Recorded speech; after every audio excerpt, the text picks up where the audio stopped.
Hello बच्चों, कैसे हैं आप? सब कुछ बढ़िया ना?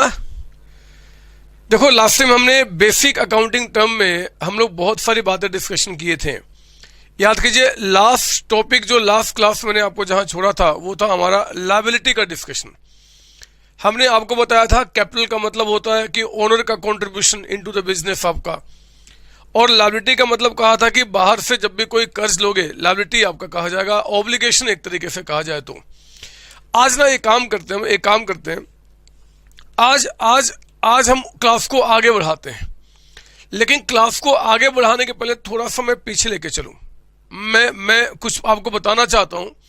आप देखो, मैंने 8 पॉइंट आपको लिखाया था एक्सपेंडिचर के बारे में। जल्दी से पेज पीछे लेकर आ पाए, जल्दी से पेज आप पीछे लेकर आएंगे और निकालिए 8 पॉइंट जो आपने अपने रजिस्टर में मेंशन किया है। सर क्यों सर, ये तो पॉइंट हो गया था और हमें समझ में भी आ गया था। हाँ बच्चे, हाँ मुझे पता है आप समझ गए थे, सब कुछ ठीक था, लेकिन मुझे अभी इसके कुछ अगले पार्ट को आपको समझाना है। सर आप ऐसा क्यों करते हो? सर उस समय ही समझा देते। नहीं बच्चे नहीं, मैं आपके माइंड में एक टाइम पे उतनी ही बातें डालने की कोशिश कर रहा हूं जितनी बातें आपको एक बार में समझ में आ जाए। अभी आपने अकाउंट शुरू किया है, अभी तो बहुत दूर तक बातें जाएंगी और हम दोनों को बहुत आगे तक निकलना है। तो खैर अभी हम उतना टेंशन ना लें, मैं आपको छोटी छोटी बातें बताना चाहता हूं। जरा यहाँ देखो, यहाँ देखो। मैंने कहा था कि जितने भी आपके एक्सपेंडिचर होते हैं, एक्सपेंडिचर का मतलब क्या होता है? पैसा बाहर जाना फ्रॉम बिजनेस। लिखा था ना आपने? सर हाँ, सर हाँ। हमने कहा था ये पैसे जाना दो होगा, या तो रेवेन्यू या फिर कैपिटल आपका। आप याद कीजिए, हमने 2 क्लासिफिकेशन किया था, एक आपका रेवेन्यू और एक आपका कैपिटल। रेवेन्यू के बारे में एक एक वर्ड मैंने ऐसे ही लिखाया था, it is an expenditure incurred. जो हमने एक्सपेंडिचर इनकर्ड किया है, जो हमने पैसे पे किए हैं, जो हमने खर्चे किए हैं, जिसका बेनिफिट हमें मिलेगा करंट ईयर में, उसको हमने कहा था रेवेन्यू एक्सपेंडिचर। याद है आपको? सर हाँ, सर हाँ, आपको याद है। मेरे बच्चे, इस डेफिनेशन में एक छोटा सा चेंज करो। एक छोटा सा चेंज करते ही एक ऐसा वर्ड जो बहुत रेयर केस में किसी बच्चों को ठीक से समझ में आता है, वो अपने आप आपको समझ में आ जाएगा। आज हमारा चर्चा उस वर्ड पे चलेगा, आप चिंता नहीं करना। सर कौन सा वर्ड है वो बाद में, पहले सुनो मैंने क्या लिखा। It is an expenditure incurred. जो एक्सपेंडिचर आपने इनकर्ड किया है, इसमें से एक्सपेंडिचर इनकर्ड को मैं यहाँ पे क्या करूंगा? काट दूंगा। क्यों सर, ये गलत है क्या? नहीं बच्चे नहीं, गलत नहीं है, ये बिल्कुल सही वर्ड है। लेकिन मैं इसका एक और अच्छा वर्ड आपको देना चाहता हूं। आज मुझे लगता है कि आप थोड़े बड़े हो गए हो और मेरे शब्दों को और समझ पाएंगे। आप भी इसको काट दो और लिखो इसके ऊपर में, it is an expenditure incurred की जगह पे इट इज एन भी काट दो क्या? हाँ जी सर, ये भी फिर काट दो ना, एन तो ई के साथ लगता है। तो लो, हमने इसको भी काट दिया। अब लिखो ये इट इज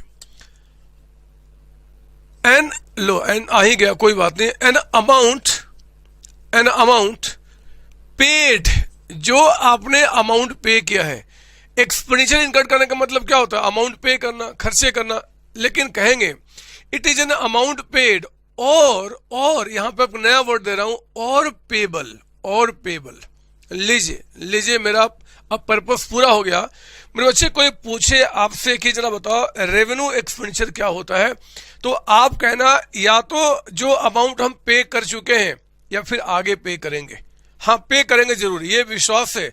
हमने जो पे कर दिया या फिर आगे पे करेंगे, इसलिए कहा it is an amount paid, जो पे कर चुके हैं या फिर पे करेंगे। किसके बिहाफ में? उनके बिहाफ में जिसका बेनिफिट हमने कब लिया है? करंट ईयर में। मेरे बच्चे, ये रेवेन्यू एक्सपेंडिचर कहे जाते हैं। आप परेशान ना होना, मैंने आपको पिछली क्लास में बताया था, ये मेरा बिल्डिंग है। ये देखो, ये मेरा बिल्डिंग है। मेरा मतलब मैंने किराए पे लिया हुआ है, और इसका रेंट जो है ना बच्चे, वो 5000 पर मंथ है। 5000 रुपये पर मंथ रेंट आपका है। तो बताओ 5000 रुपये के हिसाब से 12 मंथ्स का रेंट कितना हो गया? 60,000। देखो, हमने पिछली क्लास में कहा था ये 60,000 जो है ना, वो आपका रेवेन्यू एक्सपेंडिचर है, क्योंकि ये 60,000 जो आपने पे किया वो करंट ईयर के लिए पे किया है, 1 जनवरी से लेकर 31 दिसंबर तक के लिए। बातें हुई थी ना आपके साथ? सर हाँ, सर हाँ। अब देखो, मान लो थोड़ा सा मैं चेंज करूं। पहले बताओ, हमने जो करंट ईयर में इस बिल्डिंग का जो बेनिफिट लिया वो कितने का लिया? 60,000 का। इसमें तो कोई डाउट नहीं है ना। अरे मान लो 5,000 रुपये पर मंथ आपका रेंट है और एक साल में 12 महीने अगर मैं उसका बेनिफिट लेता हूं तो बताओ 5,000 के हिसाब से 12 महीने का कितना हुआ, 60,000 हुआ।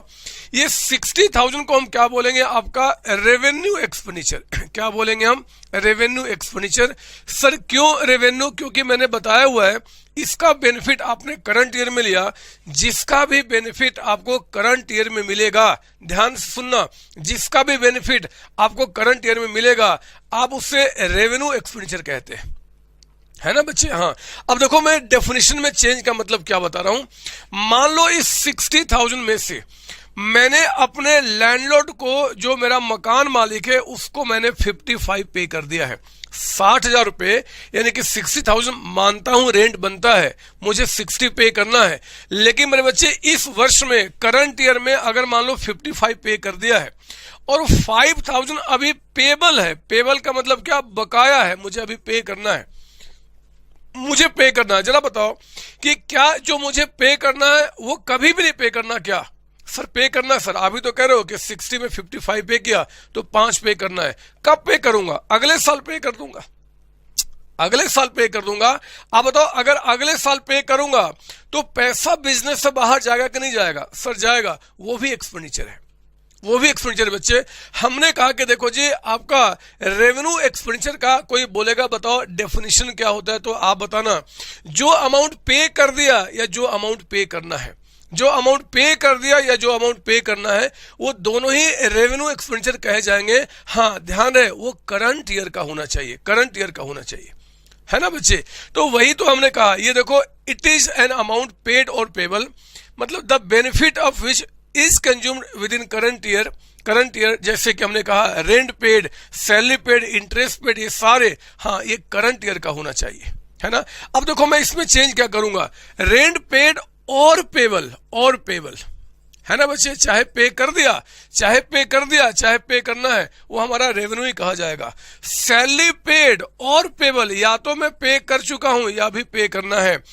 इंटरेस्ट पेड और पेबल, इंटरेस्ट पे कर, आप भी ऐड कर लो, आप भी। सर गंदा होगा मेरा कॉपी, कोई बात नहीं, हो जाने दो, गंदा हो जाने दो आपके कॉपी को, कॉन्सेप्ट गंदा नहीं होना चाहिए। कौन कौन रोकेगा आपको, कौन रोकेगा जरा बताओ गंदा करने से? करो ना गंदा, लेकिन कॉन्सेप्ट गंदा नहीं होने देना आपने। तो ध्यान रखना, हमने कहा कि भैया रेंट पे किया या पेबल हो, सैलरी पे किया या पेबल हो, इंटरेस्ट पे किया या पेबल हो, उसी तरीके से वेजेस पेड हो या पेबल हो, इलेक्ट्रिसिटी बिल आपका पेड और पेबल हो, सब में मैं ये बात डालूंगा। टेलीफोन बिल पे हो और पेबल हो, सभी ये सभी के सभी आपके क्या, सॉरी पेबल लिख देता हूं मैं यहाँ पे, पेड और पेबल, ये जो आपका पे हो चाहे पेबल हो, कोई भी प्रिंटिंग चार्जेस पेड और पेबल, मतलब कोई भी हो, मैं कहता हूं कि या तो पे हो चुका या आगे पे कर दूंगा, या तो मैं पे कर चुका या आगे पे कर दूंगा। लेकिन हाँ याद रखना, ये जो आप रेवेन्यू एक्सपेंडिचर जिसको बोल रहे हो, उनका बेनिफिट आपको मिलना चाहिए करंट ईयर में। बेनिफिट पर बच्चे करंट ईयर में लेना है, क्योंकि आप जानते हो कि जिसका बेनिफिट करंट ईयर में नहीं मिलता उसको बोलते हैं आपका कैपिटल एक्सपेंडिचर, जो आगे बेनिफिट देगा, जिसको हमने एसेट्स कहा था। याद है ना आपको? आप ऐसे ना देखो, आप ये ना समझो कि मैं आपको मतलब अब यहां बैठा हूं तो मैं आपको देख नहीं पाऊंगा। आप याद करो, और नहीं तो रिवीजन करके के बाद दोबारा आओ। मैंने आपको कहा था कि रेवेन्यू एक्सपेंडिचर का मतलब होता है कि जिसका बेनिफिट मिलेगा करंट ईयर में, और कैपिटल का मतलब होता है जिसका मिलेगा फ्यूचर में। तो रेवेन्यू एक्सपेंडिचर के डेफिनेशन में थोड़ी सी बातें हमने ऐड कर दी। पिछली क्लास में कहा था it is an amount paid, हमने कहा पेड हो चाहे पेबल हो, पेड हो चाहे पेबल हो, हाँ जो भी आप पे कर रहे हो या पे करना है वो करंट ईयर का ही होना चाहिए, उसका बेनिफिट आपने करंट ईयर में ही लेना चाहिए, तो उसको हम बोलेंगे रेवेन्यू। आपका आई बात समझ में? सर हाँ, सर हाँ। अब देखो जब बात उठी ही है तो मैं पूरी बात अब क्यों ना कर लूं। आप एक काम करना, जहां पे एग्जाम्पल खत्म हुआ लिखो, यहाँ पे आपका लिखेंगे, यहाँ पे लिखेंगे इंपोर्टेंट नोट, यहीं पे लिख दो आप, थोड़ा सा एक लाइन लिखना, हमें इंपोर्टेंट नोट लिखना। Revenue expenditure, revenue expenditure, revenue expenditure is also called expense। लो लो हमने वो बात दे दी जो मुझे आपको समझाना था मेरे बच्चे। रेवेन्यू एक्सपेंडिचर को हम यहाँ पे क्या बोलते हैं? एक्सपेंस कहते हैं, एक्सपेंस। अगर मान लो कोई पूछ दे बाहर वाला कि बताओ जी एक्सपेंस क्या होता है, तो कह देना रेवेन्यू एक्सपेंडिचर को ही एक्सपेंस कहते हैं। एक्सपेंस का मतलब क्या फिर निकल के आया मेरे बच्चे? जरा बताओ क्या मतलब निकल के आया? अरे वो जो खर्च हम कर चुके हैं या करना है, लेकिन हाँ उसका बेनिफिट हमें करंट ईयर में ही मिला है। तो जो करंट ईयर में आपको बेनिफिट देगा उसके बदले में पे कर चुके हैं, चाहे पे करना हमारा रेवेन्यू कहा जाएगा। मैं आपके लैंग्वेज की बात करता हूं, आपके लैंग्वेज की बात करता हूं। सुनो मेरी बात। आप एक होटल में गए खाना खाने के लिए, और आपने क्या क्या खाना खा लिया, खाना खा लिया। सुना मतलब जितना खाना था मुंह में डाला और पेट में चला गया, खाना खा चुके। आप बताओ खाने का आपने बेनिफिट ले लिया कि नहीं ले लिया? यूज किया कि नहीं किया? सर कर लिया सर, चला गया सर सारा का सारा पेट में, ठीक है। तो ये जो खाना खाया ना बच्चे, इसके बदले में आपने पैसा पे कर दिया। मान लो बिल 500 रुपए आया, मान लो बिल आपका 500 रुपए आया, और 500 रुपए में 400 रुपए आपने पे कर दिया। आपने कहा कि यार 100 रुपए ना अभी है नहीं, मैं कल आऊंगा और आपको पैसा पे कर दूंगा। पेबल है, पैसा पे कर दूंगा, पेबल है आपका। तो मेरे बच्चे अगर कोई पूछे ना कि जरा बताओ आज आपने खाना कितने का खाया, आज आपने बेनिफिट कितने का लिया, तो बताओ जरा खाना जो पेट में गया, जो बेनिफिट आपने लिया वो 400 का लिया कि 500 का लिया? बताओ जरा, आपने बेनिफिट 400 का या खाना कितने का खाया? सर हमने तो 500 का खाया। तो 500 रुपए आपका एक्सपेंस कहा जाएगा। लेकिन सर हमने तो पेमेंट तो 400 रुपए किया, क्या फर्क पड़ता है? क्या फर्क पड़ता है? अकाउंट्स कहता है कि भैया हमें इससे मतलब नहीं है, जितना पेट में डाले, जितना खाना खाए, जितने का आपने बेनिफिट लिया वही मैं एक्सपेंस कहूंगा। पे कर दिया तो भी ठीक है और नहीं पे किया तो भी ठीक है। आगे तो पे कर दोगे, आगे पे कर देना। सर आगे जब पे होगा तो क्या होगा, वो आगे की बात है, आप चिंता ना करो। आज हम प्रेजेंट में जिएंगे, प्रेजेंट की बात करेंगे। हमें भविष्य में क्या करना है, क्या होगा, वो आगे छोड़ दो ना। हमने आपसे कमिटमेंट लिया तो है कि आप इफ और अभी दिमाग में नहीं आने देंगे। हम जितनी बातें आपके साथ शेयर करेंगे आप उतनी ही बातों पर फोकस करेंगे। मैं आपके दिमाग में जितने सारी बातें आ सकती हैं या आने वाली है वो सारी बातें आपसे शेयर करूंगा। आप चिंता ना करो, विश्वास करो, थोड़ा सा मेरे ऊपर में विश्वास करो। हमने तो कहा कि भैया रेवेन्यू एक्सपेंडिचर या एक्सपेंस दोनों का मीनिंग सेम होता है। इसका मतलब सिर्फ ये होगा कि जितने का हमने बेनिफिट ले लिया करंट ईयर में वो हमारा एक्सपेंस होगा। तो आपने पेमेंट किया तो भी ठीक है, नहीं पेमेंट किया तो भी ठीक है, बाद में पेमेंट कर देना, ठीक है ना। उसी तरीके से मेरे बच्चे, अगर मान लो मेरे पास एक एम्प्लॉय काम कर रहा है और उस एम्प्लॉय की सैलरी मान लो 10,000 पर मंथ है, तो बताओ 12 मंथ्स की सैलरी कितना हो गया? सर 1,20,000। 120 में जो मैं उसको पे कर चुका हूं मान लो 1,10,000, और पेबल है मतलब अभी पे करना है मान लो 10,000। बताओ मेरा एक्सपेंस, बताओ जरा एक्सपेंस या रेवेन्यू एक्सपेंडिचर कितना कहा जाएगा? बोलो ना कितना कहा जाएगा? सर वो 1,20,000 रुपए कहा जाएगा, क्योंकि अभी आपने कहा पेमेंट हो चाहे पेमेंट ना हो फर्क नहीं पड़ता। एक्सपेंस का मतलब तो सिर्फ जो करंट ईयर में जिसका बेनिफिट लिया वही आपका होता है ना बच्चे? बोलो ना, ठीक बोल रहा हूं ना? सर हाँ, सर हाँ। तो लीजिए आज हमारा डिस्कशन खत्म हुआ। इसको लेकर मुझे एक छोटा सा मॉडिफिकेशन करना था। मैं चाहता था कि इसको 2 टुकड़े में आपको समझाऊं, तो पिछली क्लास में बातें कुछ और हो गई और इस बार कुछ बातें हो गई। हाँ एक बात याद रखना, ये जो पेड हुआ या पेबल हुआ ये करंट ईयर का मस्ट बी, यानी कि करंट ईयर का होना चाहिए। बस करंट ईयर का पैसा पे कर चुका हूं तो भी एक्सपेंस है, नहीं पे किया तो भी एक्सपेंस है। आई बात समझ में? सर हाँ, सर हाँ।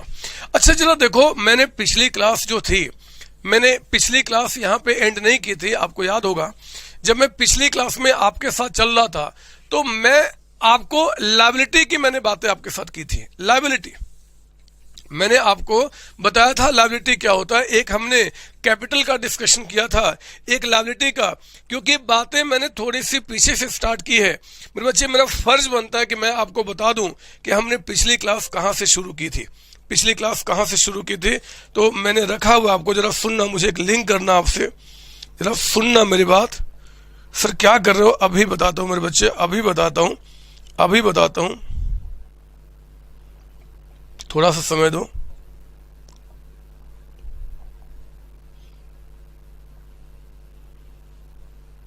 ये क्यों नहीं खुल रहा?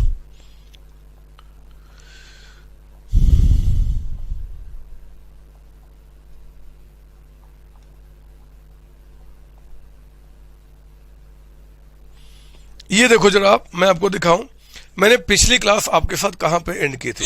आप ये देखो, लोन है, लायबिलिटी है, बैंक लोन हो गया, क्रेडिटर्स हो गया, बिल्स पेबल हो गया, मॉर्गेज लोन हो गया, भले तो यहाँ पे एक्सेट्रा बातें और उठेंगी, दूर दूर तक जाएंगी, मैं आपको लेकर जाऊंगा, आप चिंता ना करना। फिलहाल हमने क्या क्या आपको बताया कि यहाँ पे मॉर्गेज लोन का क्या मतलब होता है। ठीक है बच्चे, आई बात समझ में? सर हाँ। तो आप एक काम करेंगे, आज मेरे बच्चे देखो जरा, जब मैंने पिछली क्लास आपको एंड किया था तो मैंने आपको कैपिटल के बारे में समझाया था और लायबिलिटी के बारे में समझाया था। आपके पास ये नोट पड़ा होगा, बस मैं उसको लिंक करना चाहता हूं, इसलिए मेरे बच्चे मैं अपने पिक्चर को आपको दिखा रहा हूं। आप ये मत समझना कि पिछली क्लास में मैं ज्यादा स्मार्ट लग रहा था, आज दाढ़ी बढ़ गई तो मैं बुढ़ा लग रहा हूं। ना, मैं हमेशा स्मार्ट लगता हूं, हमेशा। आप चिंता ना करो, मैं यहाँ पे कुछ आपको दिखा रहा था कि मैंने कैपिटल के आगे जब ब्रैकेट में आपको समझाया था तो मैंने लिखा था कि देखो जी, तब तक जब तक हम छोटे बच्चे हैं प्यारे प्यारे, और मैंने कहा था यही बात लायबिलिटी के साथ भी होगी। मैं इन फॉर्मूलाज पे दोबारा आपके पास आऊंगा, मैं दोबारा आऊंगा, आज नहीं, आज वो वक्त नहीं है आने का, आज वक्त नहीं बच्चे, आज तो थोड़ा आगे बढ़ने का है। मैं उन पॉइंट्स को दोबारा लेकर आऊंगा जब थोड़े कॉन्सेप्ट को और आपके स्ट्रॉन्ग कर दूंगा। सुनिए, हमने जो लायबिलिटी का मतलब बताया था, लायबिलिटी की जरा पढ़ो, क्या लिखा था हमने लायबिलिटी के बारे में? हमने लिखा था, पढ़ो जरा, it is the amount payable to outsiders, लिखा था ना बच्चे हमने? सर हाँ, ये आपका लायबिलिटी कहा था। और लायबिलिटी के अंदर में हमने आपको मतलब कुछ एग्जाम्पल बताए थे, जिसमें कि एक आपका बैंक लोन था, एक क्रेडिटर्स था, एक बिल्स पेबल था, एक आपका मॉर्गेज लोन था। ये बातें आपके साथ हुई थी।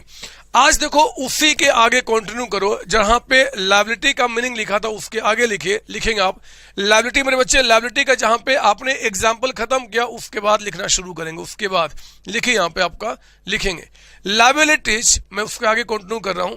Liabilities can be divided, liabilities can be divided in two parts। मेरे बच्चे याद करो, जैसे हमने एसेट्स को दो पार्ट में डिवाइड किया था, आप याद कीजिए, एसेट्स को हमने दो पार्ट में डिवाइड किया था, एक था नॉन करंट एसेट्स और एक था करंट एसेट्स। मेरे बच्चे, उसी तरीके से लायबिलिटी को भी हम दो पार्ट में डिवाइड करते हैं। लिखिए, नंबर ए, एक होता है non current liabilities, non current liabilities. तो आपका एक नाम यहां पे आ गया, नॉन करंट लायबिलिटीज। सर ये नॉन करंट लायबिलिटीज क्या होता है? लिखना यहां पे लिखना, those liabilities, those liabilities, liability का मतलब क्या होता है जी? कर्ज। तो वो कर्ज, those liabilities which are payable, जिसका पेमेंट करना होता है, which are payable within period, या पेबल आफ्टर अ पीरियड कर दो आप, after a period of more than 1 year, more than 1 year, एक साल से ज्यादा समय में जिन लायबिलिटी का पेमेंट करना होता है after a period of more than 1 year, कब से काउंट किया जाएगा? तो from the end of accounting year, from the end of accounting year. इसके बारे में हम पिछले क्लास में चर्चा किए थे, मैं एक बार दोबारा आपको समझा दूंगा। वो लायबिलिटी जिसका पेमेंट करना होता है after a period of more than 1 year, from the end of accounting period.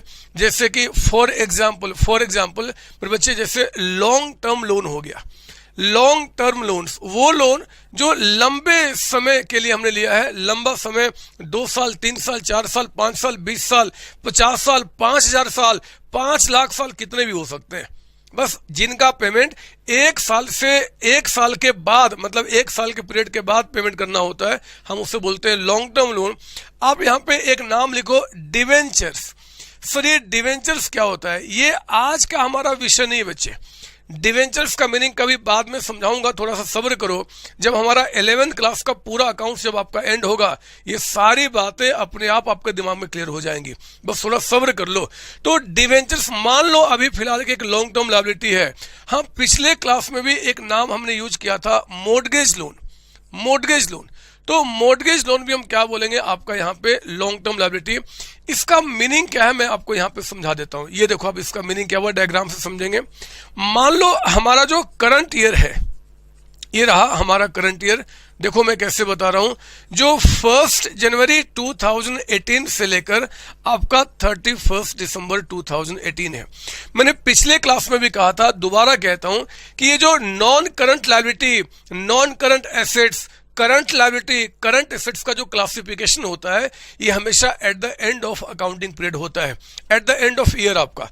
आप देखो कहता है कि आपका जो अकाउंटिंग ईयर है, अकाउंटिंग ईयर का मतलब क्या है, जिस साल की अकाउंटिंग यानी कि हम रिकॉर्डिंग कर रहे हैं, कहता है कि इसके बाद, जरा बताओ इसके बाद क्या निकल के आएगा, इसके बाद एक साल बताइए, इसके बाद एक साल होगा 31 दिसंबर आपका 2019। मेरे बच्चे कहता है कि नॉन करंट लायबिलिटी का मतलब होता है वो लायबिलिटी जो कि पेबल है after a period of more than 1 year, जो इस एक साल के बाद पेबल होगा। जो पेबल आपका इसके बाद होगा, ये एक साल के बाद, मतलब जो आपका पेबल पीरियड है, अगर मान लो पेबल अगर मान लो, क्या लिख रहा हूं मैं, लिखिए यहां पे, अगर वो पेबल आफ्टर 31 दिसंबर 2019 है, अगर काउंटिंग हम यहां से कर रहे हैं मेरे बच्चे, तो ये हमारा एक साल का पीरियड हो गया। ये हमारा क्या हो गया, आपका पीरियड ऑफ 1 ईयर।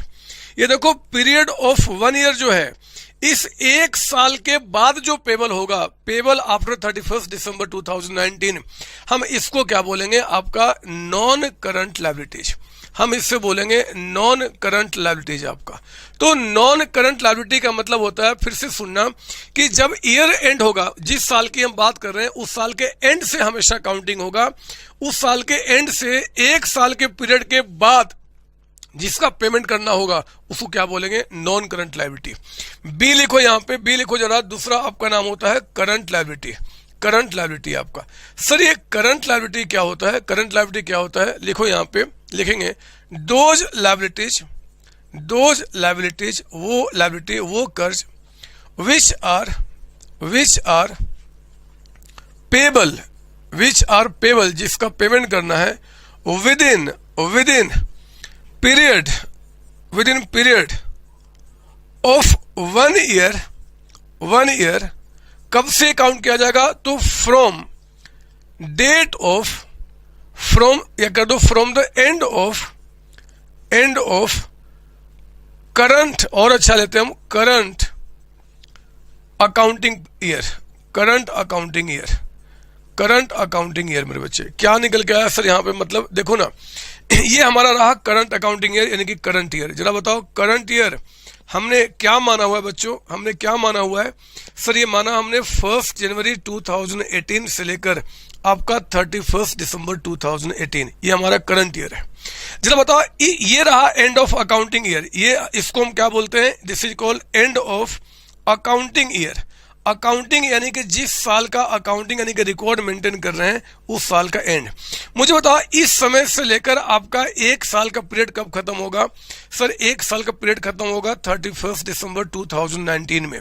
पर बच्चे कहते हैं कि अगर कोई लायबिलिटी इसी पीरियड में पेबल है, अगर वो पेबल है विद इन दिस पीरियड, इस पीरियड में अगर वो पेबल है, मतलब क्या जी, एंड होने से एक साल का जो पीरियड उसके बीच में है, तो हम इसे क्या बोलेंगे आपका यहाँ पे, इसे हम करंट लायबिलिटीज कहेंगे। करंट लायबिलिटी आपका, आप समझ रहे हो ना मैं क्या बोलना चाहता हूं आपका।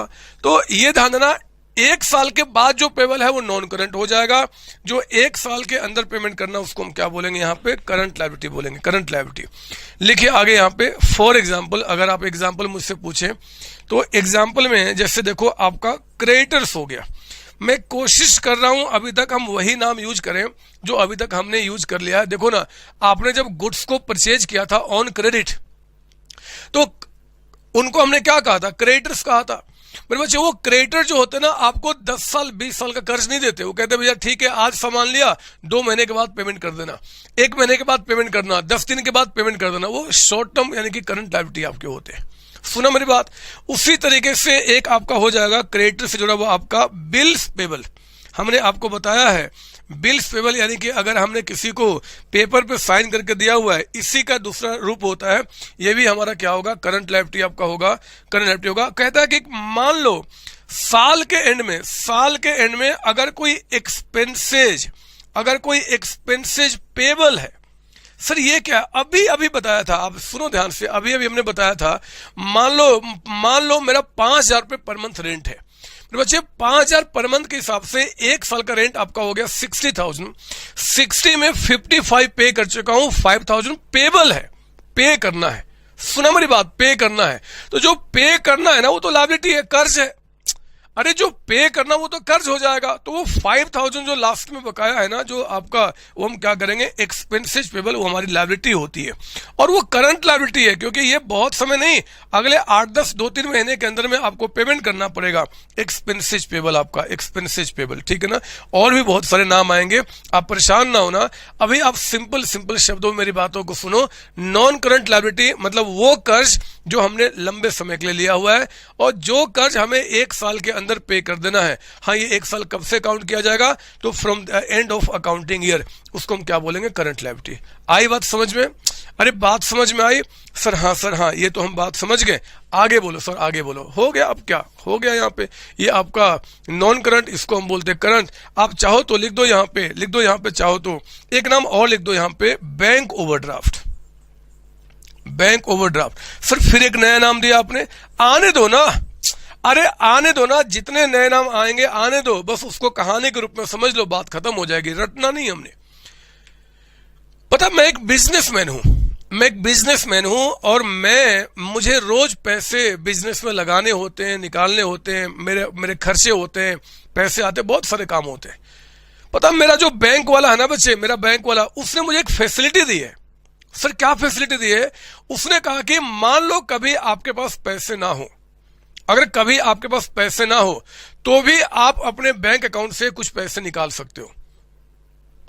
सुनो मेरी बात, मैंने क्या बोला। मान लो मेरे बैंक में आज 50,000 का अमाउंट है और मेरे बच्चे, मान लो मुझे क्या करना है, किसी को पेमेंट करना है 55,000। आपसे नहीं होगा, आप तो छोटे छोटे बच्चे हो, आपके पापा मम्मी अगर सर्विस में, तो ये काम नहीं होगा। क्योंकि अगर मान लो उनके बैंक में 50,000 रुपए हैं तो आपके मम्मी पापा या आप उससे ज्यादा पैसा नहीं निकाल सकते। आपका जितना पैसा बैंक में, आप टू द मैक्सिमम उतना पैसा निकाल सकते हो। लेकिन मैं जो एक बिजनेसमैन हूं बच्चे, और बैंक के अंदर मेरा एक अच्छा रेपुटेशन है, एक अच्छा इमेज है, तो बैंक वाले से मेरा एक एग्रीमेंट हुआ है कि भैया अगर मान लो कभी पैसा सिर्फ 50 जमा है, मान लो 50, एग्जांपल बता रहा हूं, और मुझे किसी को 55 का पेमेंट करना है, तो आप एक काम करना कि मुझे अलाउ कर देना कि मैं 55 पे कर दूं। लेकिन जरा बताओ ये कैसे हो सकता है, बैंक में तो सिर्फ 50,000 रुपए है। कोई बात नहीं, बैंक वाला क्या करेगा, 5,000 एक कर्ज आपको दे देगा। बैंक में मेरा 50 था ना बच्चे, 50 था, तो 50 के जगह पे अगर बैंक से हमने 55 निकाल दिया तो 5,000 हमने क्या किया, बैंक से ज्यादा निकाल दिया। इस ज्यादा निकालने को हम कहते हैं ओवरड्राफ्ट मतलब जितना हमारा ड्राफ्ट लिमिट है उससे हमने ज्यादा निकाल दिया आपका, इसको बोलते हैं बैंक ओवरड्राफ्ट। और हाँ, ये कर्ज 10 साल 20 साल का नहीं होता, ये कहता है भैया आज निकालिए कोई बात नहीं, 10 दिन 12 दिन 2 महीने में इसका पेमेंट कर देना। ये शॉर्ट टर्म होता है हमेशा मेरे बच्चे। हाँ, ऐसा नहीं कि बैंक एक समाज सेवा करता, फ्री में काम करता है। जितना पैसा मेरा बैंक में है, अगर उससे ज्यादा का पेमेंट निकालूंगा तो जितना ज्यादा निकालूंगा बैंक वाला मुझसे उस पर इंटरेस्ट लेता है, बैंक वाला इंटरेस्ट लेगा। लेकिन खैर मुद्दा इंटरेस्ट का नहीं है, मुद्दा तो बैंक ओवरड्राफ्ट का मीनिंग समझाने का है। तो सिंपल शब्दों में, जितना पैसा एक बिजनेसमैन का बैंक में होता है, अगर वो पैसा उससे ज्यादा निकाल चुका है, कभी कभी ऐसा होता है, तो जितना ज्यादा पैसा निकाल चुका है उसको हम बोलते हैं बैंक ओवरड्राफ्ट। ये एक लायबिलिटी है, एक कर्ज है बिजनेस के ऊपर में, क्योंकि ये पैसा हमें वापस करना होता है, और क्योंकि ये पैसा हमें 2-4 महीने के अंदर ही वापस करना होता है। ये 1 साल 2 साल का कर्ज बैंक वाला अलाउ नहीं करता, इसलिए हम इसको क्या करेंगे, करंट लायबिलिटी कहेंगे। तो फिर सर ये आपने एक लिखा था लॉन्ग टर्म लोन, आप सर ये क्या है, लंबा लोन, लंबे समय का, 10 साल 20 साल 15 साल, है ना बच्चे। तो आपका ध्यान रखना, बैंक ओवरड्राफ्ट हमने शॉर्ट टर्म बताया आपका, शॉर्ट टर्म। सर एक नाम और यहां पर लिख सकते हो आप लॉन्ग टर्म के अंदर में, एक नाम और, बैंक लोन। बैंक लोन मेरे बच्चे, बैंक लोन में और बैंक ओवरड्राफ्ट में आपको फर्क समझना पड़ेगा। बैंक लोन में और बैंक ओवरड्राफ्ट में आपको फर्क समझना पड़ेगा। बैंक ओवरड्राफ्ट का मतलब क्या था जी, जितना पैसा बैंक में था उससे ज्यादा का किसी को पेमेंट कर देना, उसको बोलते हैं बैंक ओवरड्राफ्ट। और बैंक लोन का मतलब होता है कि आप फॉर्मली जाकर बैंक से आपने एक रिक्वेस्ट किया कि भैया हमें इतना लोन दे दो और ये लोन हम आपको 10 साल 5 साल के बाद वापस कर देंगे। तो मेरे बच्चे, अगर बैंक लोन है तो वो ये नहीं कि पैसा जितना अकाउंट में था उससे ज्यादा निकाल दिया। हमने एक लोन लिया है, जैसे हम दुनिया में अपने अपने मान लो किसी रिश्तेदार से लोन लेते हैं, उसी तरीके से फॉर्मली हम बैंक के पास गए, उनका रिक्वेस्ट डाला, उन्होंने एक लोन हमें दिया और वो लोन 8-10 साल के लिए दिया, उसको हम बोलेंगे बैंक लोन। अकाउंट्स के अंदर में बैंक लोन। लेकिन अकाउंट में जितना पैसा है बैंक में उससे ज्यादा पैसा निकाल देना, हम उसको बैंक ओवरड्राफ्ट कहते हैं मोटे मोटे तौर पे। अभी बातें और भी होंगी, होने दो, अभी आएगा मजा जैसे जैसे क्लास बढ़ेगी, लेकिन फिलहाल मैंने आपको दोनों का मीनिंग बता दिया। तो एग्जाम में अगर आए कि बताओ बैंक ओवरड्राफ्ट क्या है, तो बोलना करंट लायबिलिटी। कोई बोले जरा बताओ जी आपका यहाँ पे वो क्या नाम था, वो बैंक लोन क्या होगा, तो बोलना long term liability. Long term liability का मतलब क्या होता है जी, नॉन करंट लायबिलिटी। लो मैंने कुछ नाम ही दे दिया, आप लिख दो यहाँ पे चाहो तो। इट इज ऑल्सो कॉल्ड, लिख दो यहाँ पे, सर जगह नहीं है, बनाओ ना जगह, क्या जाएगा। It is also called, it is also called, इसका एक और भी नाम है, हमने क्या बोल दिया, लॉन्ग टर्म लायबिलिटी। कभी कभी हम इसे लॉन्ग टर्म, लंबे समय का लिया हुआ लायबिलिटी यानी कि कर्ज के नाम से भी जानते हैं, लॉन्ग टर्म लायबिलिटी। इसी का मेरे बच्चे एक नाम और होता है फिक्स्ड लायबिलिटी। फिक्स्ड लायबिलिटी, अब तो ये नाम जनरली यूज नहीं किया जाता, बट कुछ लोग आज भी है पुराने ख्यालातों के जो बोलते हैं फिक्स लायबिलिटी बताओ क्या होता है। तो फिक्स लायबिलिटी ही नॉन करंट लायबिलिटी का दूसरा नाम आपका है। आई बात समझ में? सर हाँ हम ये बात समझ गए सर, ये बात समझ गए। चलो फिर मैं एक काम करता हूं, मैंने आज देखो अभी क्या हुआ, मैंने अभी क्या बताया, मैंने पिछली क्लास का जो रेवेन्यू एक्सपेंडिचर था उसको कहा कि वही हमारा एक्सपेंस होता है। एक्सपेंस और अच्छी तरीके से समझाऊंगा, थोड़ा सा सब्र करना। फिर मैंने आपको क्या बताया जी, एक्सपेंस हो गया, वो एसेट्स का मीनिंग बता दिया, हमने किया था ना पिछली क्लास में। कैपिटल एक्सपेंडिचर जो होते हैं दे आर कॉल्ड आपका एसेट्स। एसेट्स आपके दो तरीके के थे, एक आपका नॉन करंट, एक करंट। नॉन करंट के अंदर में कई सारे नाम थे, उसी में से एक नाम निकाला था हमने फिक्स्ड एसेट्स। फिक्स्ड एसेट्स को फिर से दो पार्ट में कहा था, एक हमारा टेंजिबल, एक हमारा इनटेंजिबल। टेंजिबल जिसको हम देख सकते, टच कर सकते हैं, इनटेंजिबल जिसको हम देख नहीं सकते। ये बातें हमारी पिछली क्लास में आपके साथ हुई थी।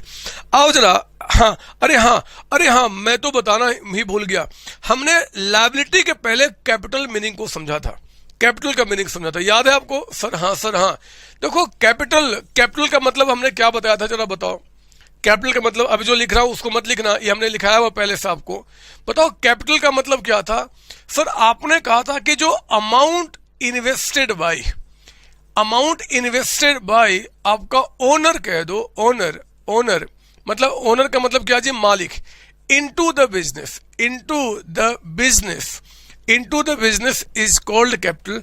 ये बातें मैंने पिछली क्लास में आपके साथ की थी। सर समय क्यों बर्बाद करते हो सर, क्यों बर्बाद करते हो सर, ये तो हम जानते हैं सर, आगे की बातें करो ना, कुछ और भी अच्छा कुछ आपके पास है तो। हाँ बच्चे हाँ, मेरे पास अच्छा कुछ है आपको देने को, एक और अच्छा वर्ड आपको देना चाहता हूं, एक अच्छा वर्ड। जरा बताओ कितने पॉइंट्स हमारे हो गए थे लायबिलिटी तक, आपका कितने हो चुके थे? आई थिंक मान लो 10 पॉइंट, मुझे याद नहीं आ रहा, मान लो 10 पॉइंट हो गए थे। तो आज हम स्टार्ट कर रहे हैं 11वां पॉइंट, 11th। जितने पॉइंट आपके हो चुके चिंता ना करो, उसी के आगे लिखो। मैं भूल गया कि मैंने लास्ट पॉइंट कौन सा कराया था, एक बार देख लूं मैं, क्या अगर ये बंद ना हुआ होगा तो उसी के आगे नंबर को कंटिन्यू कर लूंगा। क्या चला जाएगा, क्या नंबर था वो, क्या नंबर था वो, जरा बताओ। हाँ लो 12th नंबर, ये लायबिलिटी मेरे बच्चे 12th नंबर था, जो हमारी बातें हो चुकी थी। तो मैं उसके आगे बढ़ता हूँ, 12th पॉइंट हमारा हो चुका था। आओ जरा मैं यहाँ पे 13th पॉइंट की शुरुआत करता हूँ। 13th पॉइंट, आज ना मैं एक नया वर्ड आपको देना चाहता हूं, आपका ड्रॉइंग्स। ड्रॉइंग्स का मतलब होता है, पहले नाम सुनना, DRAWINGS। सर एस कैसे लिखते हो आप? आपकी हैंडराइटिंग बहुत गंदी है सर, बहुत गंदी है। क्या करूं, मैंने बताया तो था पिछली क्लास में क्या क्या हुआ करता था मेरे साथ, कैसे कैसे मैं करता था ड्राइंग्स। छोड़ो, हम उस मुद्दे पर नहीं जाते हैं, ड्राइंग्स का मतलब समझते हैं। ड्राइंग नहीं, ड्राइंग्स, वो चित्रकला की बात नहीं कर रहा। अगर आप सोच रहे हो ड्राइंग का मतलब ये सर की ड्राइंग, ये बात कर रहे हैं सर, तो ये बात नहीं है बच्चे, ये बात नहीं है। ड्राइंग्स का मतलब ये नहीं है।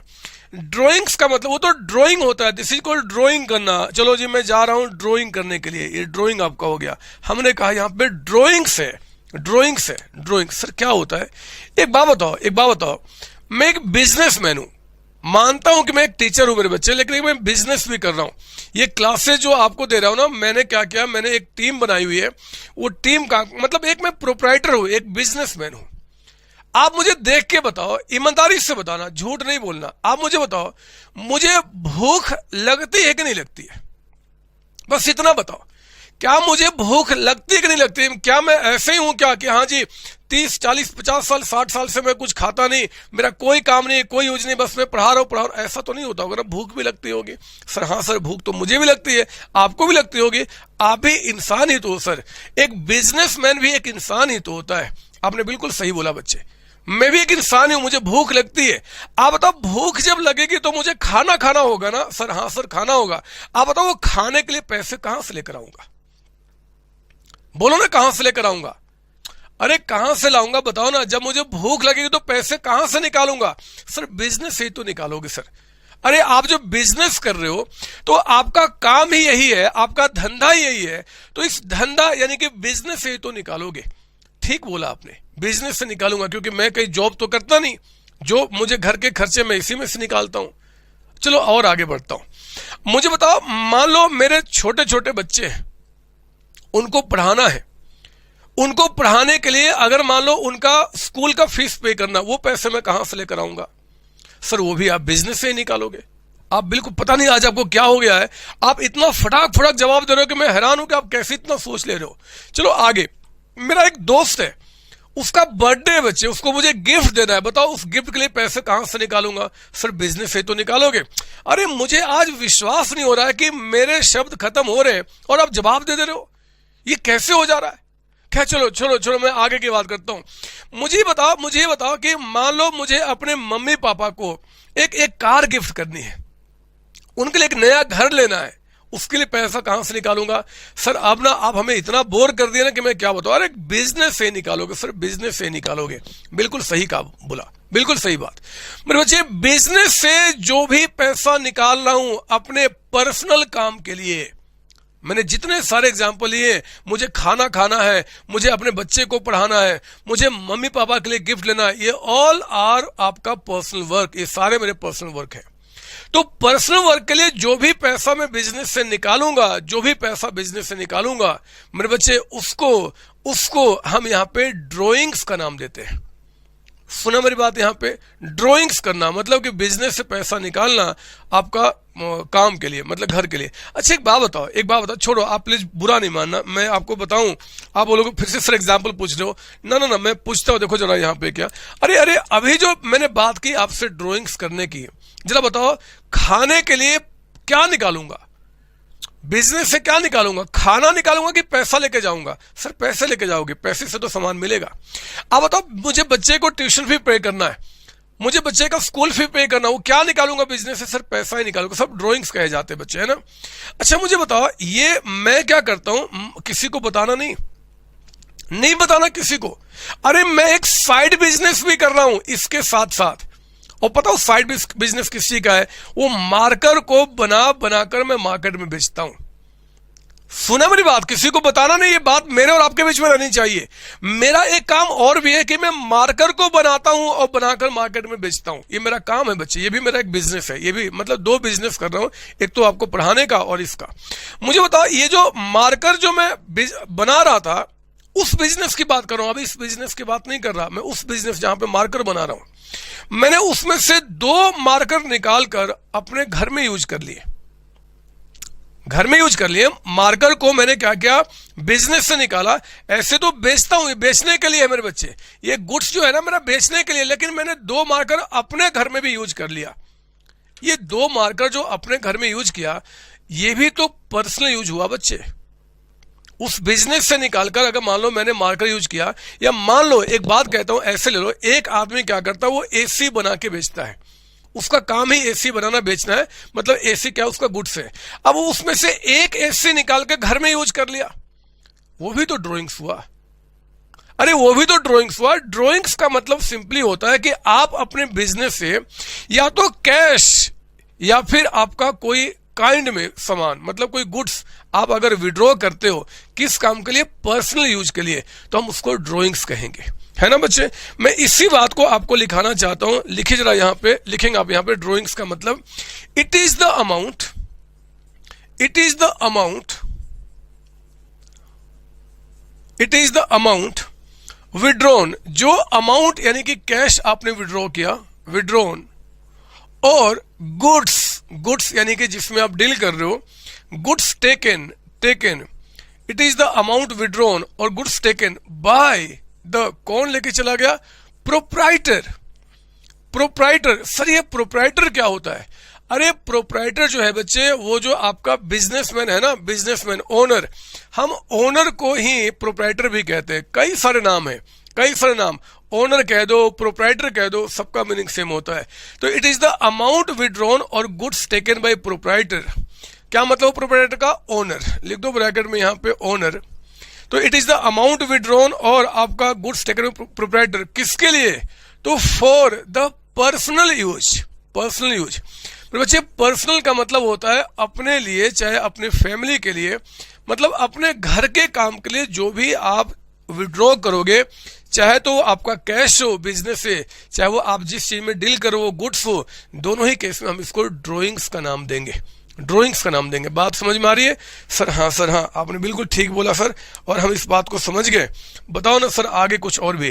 ड्राइंग नहीं, हमने क्या बोला था? ड्राइंग्स कहा था। ड्राइंग्स आपका, ड्राइंग चित्रकला होता है, हमारे बचपन की यादें ताजा करता है, लेकिन ड्राइंग्स हमें थोड़ा आगे बढ़ाता है और कॉमर्स में आते आते हमें स्वागत करता है कि देखो जी एक नाम यहाँ भी है जो बचपन में आपका हुआ करता था, लेकिन वो ड्राइंग होता था, हम यहाँ पे ड्राइंग्स की बात कर रहे हैं। आई बात समझ में?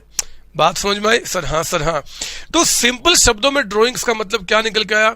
जो पैसा हमने बिजनेस से विड्रॉ किया है, चाहे जो गुड्स विड्रॉ किया पर्सनल यूज के लिए, बस। और हाँ, मजा आया आपको कि एक नाम और दे दिया, ओनर कह दो चाहे कह दो प्रोप्राइटर, वो दोनों का मीनिंग सेम होता है। ओनर कह दो, प्रोप्राइटर कह दो, पार्टनर कह दो, पार्टनर। दो लोग, हम दोनों ने मिलकर कोई बिजनेस स्टार्ट किया तो दो पार्टनर हो गए, दो मालिक हो गए, एक मैं हो गया, एक आप हो गया। अब इन पे लिखाने ना लिखने का मतलब ही नहीं बनता, ये तो सिंपल शब्द जो हम बचपन से यूज करते आ रहे हैं। मेरा बच्चा, मेरा एक बच्चा है 5 महीने का, उसको ये सारे वर्ड पता है। पार्टनर क्या होता है, एसेट्स क्या होता है, कैपिटल क्या होता है, लायबिलिटी, सब कुछ उसको पता है। मैंने कसम खा लिया, सच्ची बता रहा हूं, जिस दिन वो 5 साल का होगा उस दिन वो सीए, सीएमए, सीएस, बीकॉम सब बना के उसको तैयार कर दूंगा। 5 साल, बस 5 साल, 6ठा साल नहीं जाने दूंगा। अरे आज जब वो बच्चा रोता है ना, तो मैं बोलता हूं कि मत रो बेटा, मत रो, बोल एसेट्स का मतलब ये होता है, लायबिलिटी का मतलब ये होता है। जब वो हंसता है तो बोलता है ना बेटा, मैं ना, आपको नहीं हंसना। अरे कैपिटल का मतलब ये होता है, बोलो ना कैपिटल। तो वो रोते रोते कहता है कि कैपिटल का मतलब ओनर का कंट्रीब्यूशन है, लायबिलिटी का मतलब पापा वो जो बाहर वाले को पे करना है, पापा ड्राइंग्स का मतलब जो होता है। सर आपका इतना छोटा बच्चा बोलता है, वो मेरा बच्चा है, वो मेरा बच्चा है। आप समझने की कोशिश करो, वो एक एक शब्द ऐसे बोलता है। जब वो जन्म लिया था तब तक रोया नहीं था बच्चे, वो कॉमर्स कॉमर्स कॉमर्स यही बोलना शुरू किया था। मैं आपको मेरी बात पर विश्वास नहीं होगा कि सर आप ऐसे बोलते हो, बट मैं सच्चाई 5 साल गुजरने दो, 5 साल। वो मैं उसको पहली दूसरी क्लास में नहीं पढ़ाने वाला, मैं सीधे उसको CA, CMA, CS, BCom join कराऊंगा। अभी 1.5-2 साल में मैं उसको 11, 12 क्लास कंप्लीट करा लूंगा, फिर तो यही करने वाला है। मेरा बेटा है, मेरा बेटा। ठीक है सर, आप जितना फेंकना फेंक लो सर। नहीं फेंकना बच्चे, सच्ची बता रहा हूं, फेंक लो सर, छोड़ो ना, आप परेशान ना करो। बस आप इतना बोर करते हो ना उल्टी सीधी बात में कि आप 5 साल में कोई बच्चा बन जाएगा। सीए बनेगा ना, मेरा बच्चा है, मैंने कहा ना। कभी मिलना तो भाई मैं आपको दिखाऊंगा। खैर छोड़ो, मैं क्यों फालतू में आपसे झगड़ा कर रहा हूं। आप थोड़ी मेरी बात को मानोगे, थोड़ी मेरी बात को मानोगे। चलो मैंने ड्रॉइंग्स भी आपको बता दिया, अमाउंट जो ओनर विड्रॉ करेगा। अब ना आपको और मैं आगे लेके आना चाहता हूं। मैं मतलब अब वो समुद्र का जो किनारा था ना बच्चे, जहां पे थोड़े थोड़े चल रहे थे, अब मैं थोड़ा सा और एंट्री अंदर कराता हूं, ठीक है ना। लीजिए, उसके प्रोसेस में मैं पहले इसको मिटाऊंगा, मैं इसको मिटाऊंगा, मैं इसको मिटाऊंगा। ये लो, मैं इसको मिटाता हूं और मैं आपको यहां पे कुछ दिखाता हूं। लो मैं यहां पे मिटाता हूं और कुछ मैं आपको यहां दिखाता हूं। ये देखो आप, कुछ दिख रहा बच्चे यहां पे? नहीं सर, कुछ नहीं दिख रहा है। यही तो फर्क है आपकी आंखों मेरी आंखों में। मुझे दिख रहा है, व्हाइट बोर्ड दिख रहा है, मेरे बच्चे को भी दिखता है, आपको कुछ दिखता नहीं और आप सोचते हो कि मेरा बच्चा ऐसा ही है। आओ जरा, आओ मैं आपको यहां दिखाऊं। देखो सुनो मेरी बात, अब ध्यान यहां रखेंगे, ध्यान यहां, नजर यहां, नजर यहां। मैं कुछ यहां पे आपको बताना चाहता हूं। ये रहा एक रेखा, इसके इधर पता है पिछली क्लास में हमने आपको कहा था एक्सपेंडिचर के बारे में। ये आपको नहीं लिखना, ये बातें पहले हम आपके साथ कर चुके हैं। इस लाइन के इधर की बातें आपको नहीं लिखना, मेरी बात सुनो। एक्सपेंडिचर मेरे बच्चे दो हुए थे, एक आपका था रेवेन्यू और एक था कैपिटल, था ना बच्चे? सर हाँ। जरा बताओ रेवेन्यू एक्सपेंडिचर का मतलब क्या हुआ था? रेवेन्यू एक्सपेंडिचर का मतलब हमने क्या बोला था? सर आपने कहा था रेवेन्यू एक्सपेंडिचर का मतलब होता है कि कोई भी अमाउंट जो पे हो चुका है, पेड और पेबल, चाहे पे हो चुका है चाहे पे हो चुका है, लेकिन हाँ इसका बेनिफिट जो है वो कब मिलेगा? करंट ईयर में, करंट ईयर में इसका बेनिफिट करंट ईयर में। उसी तरीके से ये क्या था जी, जो भी पेड हो या फिर पेबल हो, आप लगा देना, अगर पेबल वहां नहीं लगाया था, दोनों है कोई बात नहीं। जो हमने पे कर दिया या पे करना है, लेकिन इसका बेनिफिट हमें कब मिलेगा जी? फ्यूचर में। फ्यूचर का मतलब होता है करंट ईयर को छोड़ के बाद में, तो आप उसको ये, हमने इसको एक नाम दे दिया था आपको यहाँ पे, एक्सपेंस। हमने कहा था ये हमारा एक्सपेंस होता है और हमने इससे कहा था आपका ये एसेट्स होता है। याद है बच्चे? सर हाँ, सर हाँ। फिर मैंने एसेट्स को भी आपको दो पार्ट में दिखाया था। एक आपको दिखाया था यहाँ पे मैंने, वो क्या था जी, आपका नॉन करंट एसेट्स और एक आपका current assets. Non current assets, दूसरा करंट एसेट्स। इसमें हमने कई सारे एग्जाम्पल आपको बताए थे कि मशीन होता है, मशीन, यहाँ पे बिल्डिंग होता है, बिल्डिंग, यहाँ पे आपका क्या बोलूं, फर्नीचर होता है। आप लिखना मत, मेरी बात सुनने चलना, मुझे उधर की तैयारी आपके साथ करनी है। यहाँ पे और क्या था सर? गुडविल था, गुडविल। और क्या था सर? ब्रांड वैल्यू, आपका ब्रांड जो इंटेंजिबल एसेट्स था। और क्या था? Long term investment, long term investment आपका है। ये सब हमने, और भी बहुत सारे नाम होते हैं, हम बाद में देखेंगे उसके बारे में। फिर मैंने इस लॉन्ग टर्म इन्वेस्टमेंट को हटा के जितने सारे नाम थे, इनको कहा था कि हमारा फिक्स्ड एसेट्स होता है। और इस फिक्स्ड एसेट्स को हमने दो पार्ट में डिवाइड किया था, एक तरफ आपका टेंजिबल और एक तरफ आपका इनटेंजिबल। मुझे विश्वास है कि आप ये बातें दिमाग में बैठा चुके हैं, ये बातें की थी। मुद्दा एक्चुअली आगे का नहीं है, मुद्दा सिर्फ यहां तक का है, यहां तक की बातें करना चाहता हूं। पता है जैसे एक्सपेंडिचर होता है ना बच्चे, एक्सपेंडिचर, उसी तरीके से रिसीट्स भी होता है।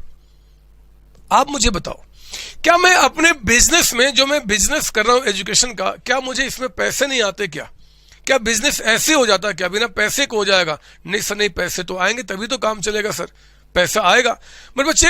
यानी कि जो रिसीट्स मेरे होते हैं ना, रिसीट्स आपका, मैं शायद 14th पॉइंट करा रहा हूं, लिखे मेरे साथ यहां पे। और ये कोशिश करना कि थोड़ा बड़ा पेज लेना, इसमें बहुत सारी बातें आगे तक लिखी जाएंगी। कम से कम आधा पेज तो यहां लिखा ही जाएगा, तो कम से कम हाफ पेज आपके पास होना चाहिए इसको समझने के लिए मेरे बच्चे। जैसे आपका एक्सपेंडिचर का दो पार्ट हुआ था, रेवेन्यू और कैपिटल, उसी तरीके से हमारे जो रिसीट्स होते हैं, रिसीट्स यानी कि पैसे का आना, ये भी दो तरीके का होता है, ये भी दो तरीके का। एक तो आपका रेवेन्यू रिसिट्स, मैं धीरे धीरे आपको अकाउंट्स के उस कॉन्सेप्ट पे लेके आ रहा हूं जहां पे आपको मजा आना शुरू हो जाएगा। और एक मेरे बच्चे यहां पे होता है कैपिटल रिसिट्स। सुन मेरी बात यहां पे, तो जैसे हमने रेवेन्यू और कैपिटल पेमेंट की बात की थी, उसी तरीके से रिसिट्स भी होता है, रेवेन्यू रिसिट्स और दूसरा आपका कैपिटल रिसिट्स। सर ये रेवेन्यू रिसिट्स क्या होता है? सर रेवेन्यू रिसिट्स क्या होता है?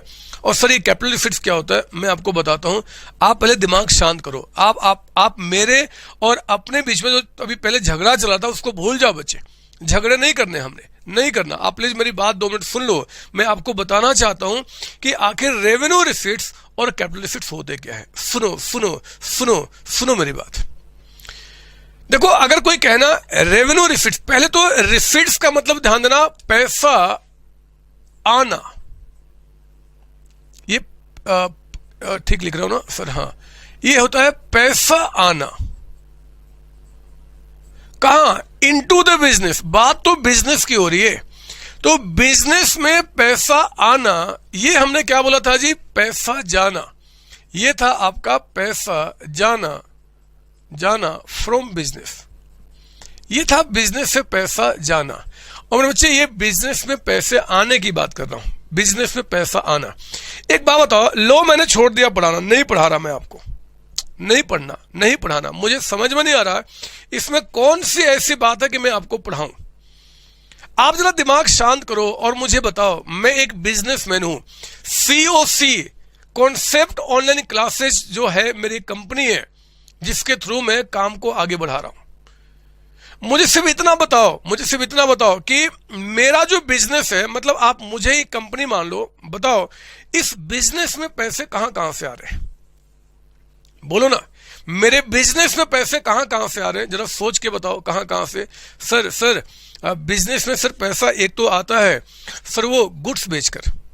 अगर मान लो मैं मार्कर भी बेचता हूं, तो जब मार्कर को बेचूंगा तो पैसा आएगा ना सर? हाँ सर, पैसा आएगा, ये भी पैसा बिजनेस में आया।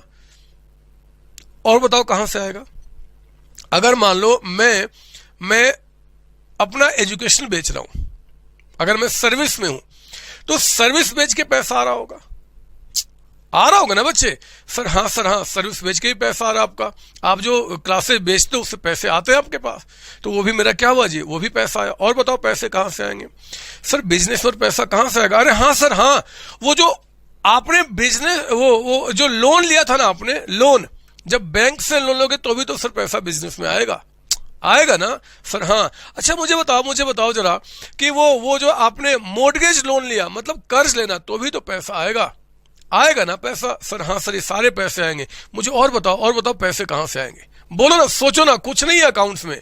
अरे बकवास चीज है अकाउंट्स, बकवास है। आज के बाद ऐसा फील होना शुरू हो जाएगा। सिर्फ बताओ और पैसे कहां से आएंगे? आपने कहा कि सर गुड्स बेच के पैसे आएंगे, सर्विसेज बेचकर पैसा आएगा। आपने कहा बैंक लोन लिया तो उससे पैसा आया। और बताओ पैसे कहां से आएंगे? और बताओ। अरे हाँ सर, ये जो बिल्डिंग आपने परचेज किया है ना, अगर इसको बेच दोगे तो भी तो पैसा आ जाएगा, आएगा ना? अरे मेरा जो ये लैपटॉप है, अगर मैं इसको बेच दूंगा, मैंने बिजनेस के लिए लिया हुआ है, लेकिन जब मैं इसको बेच दूंगा तो भी तो पैसा आएगा बिजनेस में, बेचूंगा तो पैसा आएगा ना? सर हाँ सर, मैंने ये AC लगाया है मेरे बच्चे, इसको बेचूंगा तो भी तो पैसा आएगा, ये कैमरा बेचूंगा तो भी तो पैसा आएगा, आएगा कि नहीं आएगा? आएगा सर, आएगा। तो हजारों ऐसी चीजें होती है जिनसे बिजनेस में पैसा आता है। बच्चे, वो जो पैसे आते हैं ना, हम उनको ब्रॉडली 2 पार्ट में डिफाइन करेंगे। ब्रॉडली, आज अगर पूरी बात समझ में ना भी आए, ऐसे पूरी बात समझ में आएगी, बट ना भी आए तो चिंता नहीं करना। पूरी बुक में जब तक आप अकाउंट्स पढ़ोगे तब तक इसी का डिस्कशन होगा। अपने आप जब भी कोई नाम आएगा समझ में आ जाएगा कि भैया रेवेन्यू की कैपिटल है। फिलहाल कह रहा हूं कि आपके पास जब भी बिजनेस में पैसा आएगा तो या तो वो रेवेन्यू रिसीट्स होगा या फिर वो कैपिटल रिसीट्स होगा, ये गारंटी है, ये गारंटी है। सर रेवेन्यू रिसीट्स किसको बोलते हैं? तो लिखो इसके बारे में, थोड़ा सा लिखो इसके बारे में।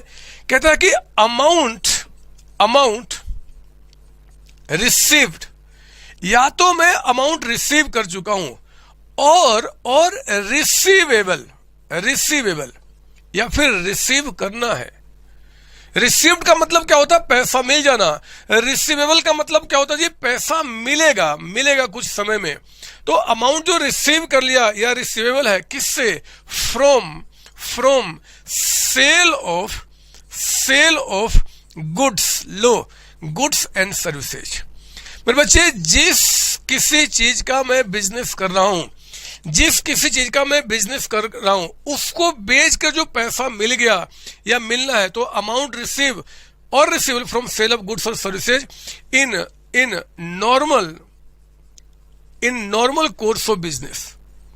Normal course of business.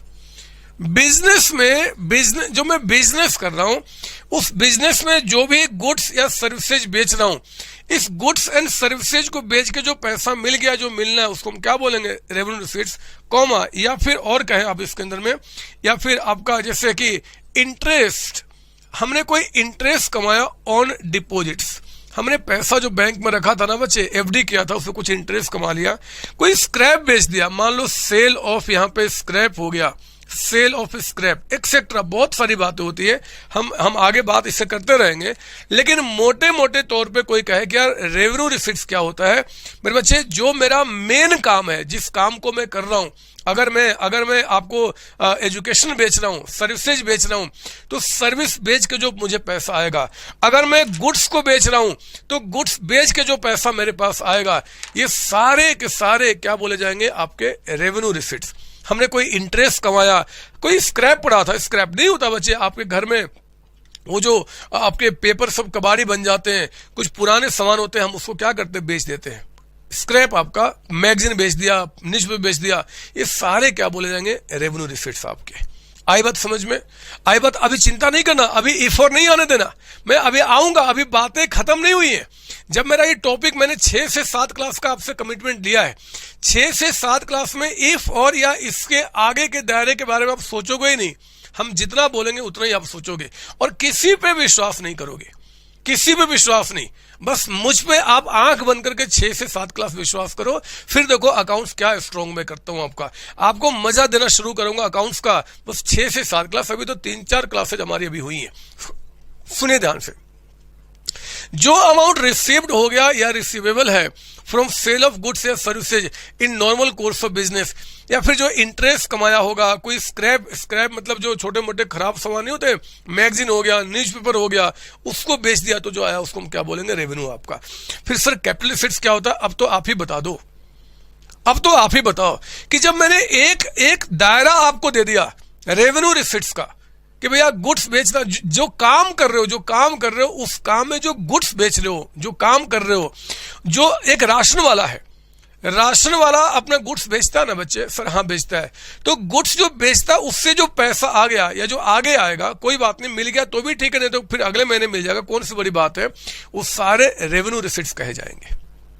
Sir फिर कैपिटल रिसिट्स क्या होता है, बताता हूं मैं आपको, बताता हूं। अरे बैंक से लोन लिया, बहुत ध्यान से मेरी बात सुनोगे, मैंने बैंक से लोन लिया, बताओ बैंक से लोन लूंगा तो पैसा आया ना बिजनेस में, सर हाँ, क्या ये लोन लेना मेरा बिजनेस है क्या यही काम करता हूं दिन भर की, लोन लेता हूं, यही काम कर रहा हूं? नहीं सर नहीं, आप काम कर रहे हो एजुकेशन का। मेरे बच्चे, मुझे बिजनेस के लिए मुझे लोन की रिक्वायरमेंट, हमने लोन लिया, ये मेरा काम नहीं है, मैंने बिजनेस के लिए लोन लिया, ये हमारा रेवेन्यू रिसिट्स ना होगा, कैपिटल रिसिट्स होगा, ये कैपिटल रिसिट्स हमारा हुआ।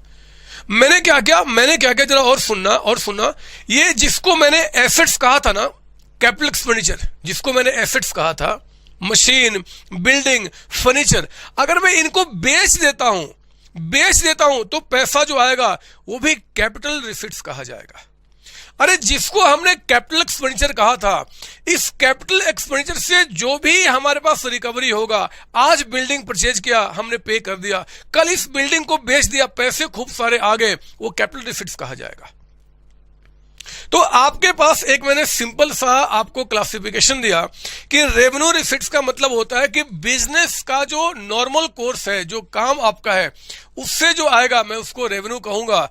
और कोई बोले कि जरा बताओ कैपिटल रिसिट्स क्या होता है, तो लिख रहा हूं यहां पे अमाउंट रिसीव्ड, अमाउंट जो मैं रिसीव कर चुका हूं, रिसीव्ड और रिसीवेबल, या तो मिल चुका या आगे मिल जाएगा, कौन सी बड़ी बात है। कहते हैं कि आपका फ्रॉम सोर्सेज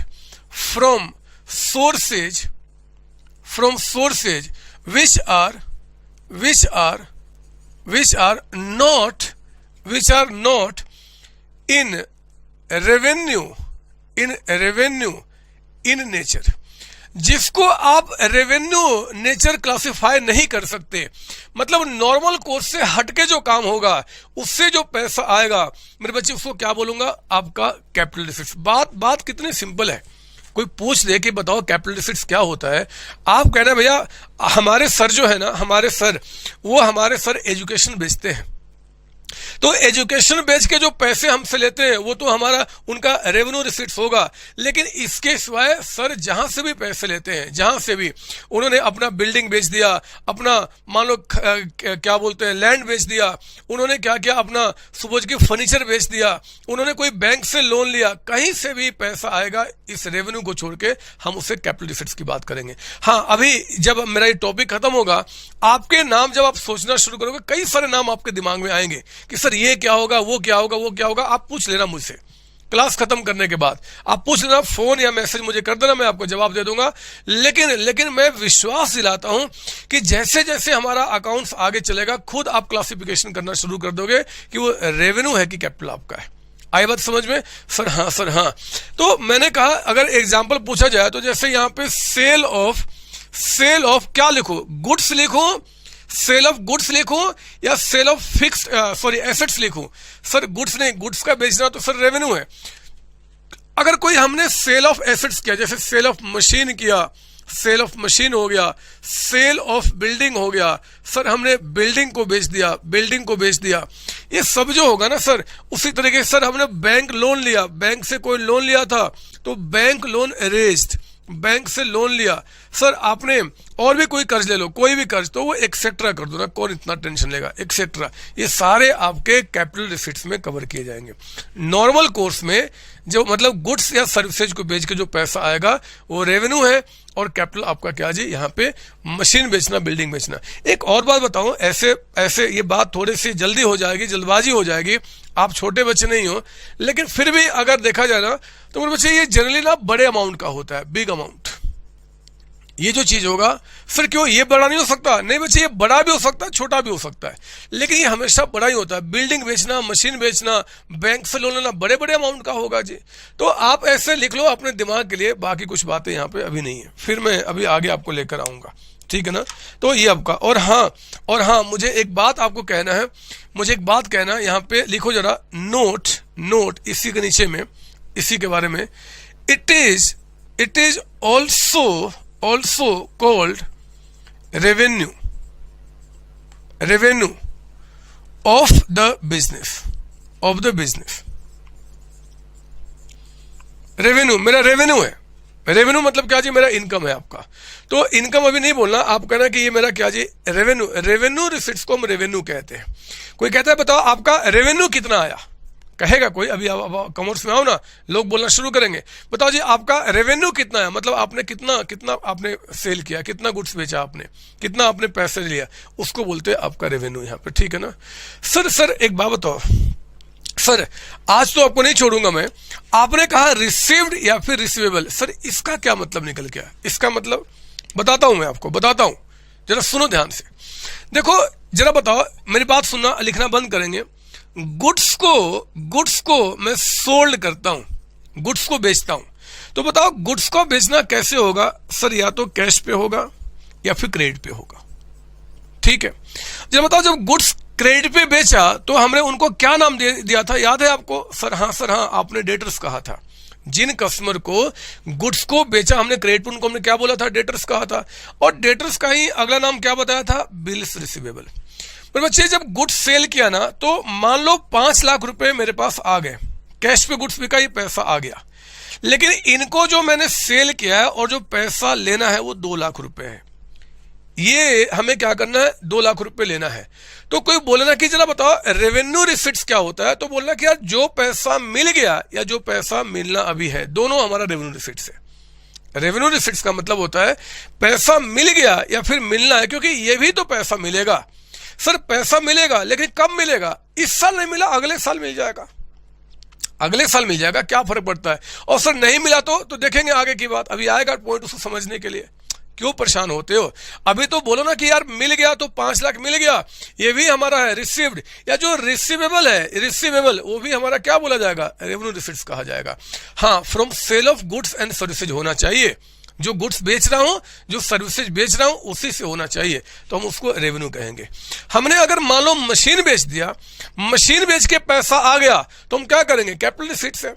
मशीन बेच के पैसा अभी आना है, रिसीवेबल है, तो भी कैपिटल रिसीट्स कहा जाएगा। आज नहीं आया, बाद में आ जाएगा, इतना टेंशन क्या लेना? बात समझ में आ रही है यहाँ पे आपको? सर हाँ, मैं सर समझ गया आप जो समझाना चाहते हो। सर हमें पता नहीं ऐसा क्यों लग रहा है कि हमारे शरीर का सर एक एक अंग जो है उसमें सर 5 से 6 इंच का इंक्रीमेंट हो गया है। सर आपको फील हो रहा है ना? सर हाँ, सच्ची बता रहा हूं सर, सच्ची बता रहा हूं, हो रहा है। पता है ऐसा क्यों हो रहा है? क्योंकि आपके अंदर में शक्तियां अब आ रही हैं, शक्तियां आ रही है। कौन सी शक्ति पता आपको? ये आपका बेसिक अकाउंटिंग टर्म का ये कॉमर्स आपके अंदर बढ़ते चला जा रहा। बच्चे आपकी शक्ति आपके शरीर के अंदर में ग्रोथ आ रहा है और ये बहुत आपको आगे लेके जाएगा। लेकिन ध्यान रखना, ये शक्तियां जो है ना वो आपके कॉमर्स की है। ये शक्तियां आसाराम बापू की नहीं है।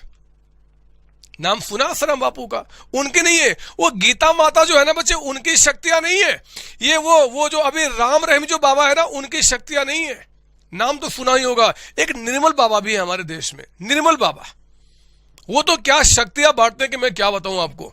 वो तो कहते हैं कि जरा बताओ तुमने कौन सा समोसा खाया, तो हम कहते हैं कि सर हम भगवान जी मतलब बाबा जी हमने तीखा वाला समोसा खाया। वो कहते हैं कि ना थोड़ा सा और उसमें तीखा डाल दो, भगवान की कृपा आनी शुरू हो जाएगी। वो ऐसे कृपा बांटते हैं।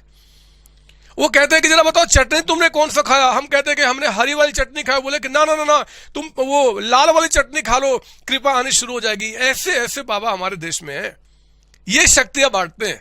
तो मैं उन शक्तियों की बात नहीं कर रहा मेरे बच्चे, मैं इन शक्तियों की बात कर रहा हूं जो सचमुच में आपके अंदर आ रही हैं और वो प्रवेश कर रही हैं और आपको पता नहीं कितना ऊंचे लेके चले जा रही है। आपका भगवान के पास नहीं, अभी बहुत समय है, मतलब ऊंचा मतलब कि आपका ओहदा जो है ना वो आपका बहुत आगे जा रहा है, बहुत आगे जा रहा है।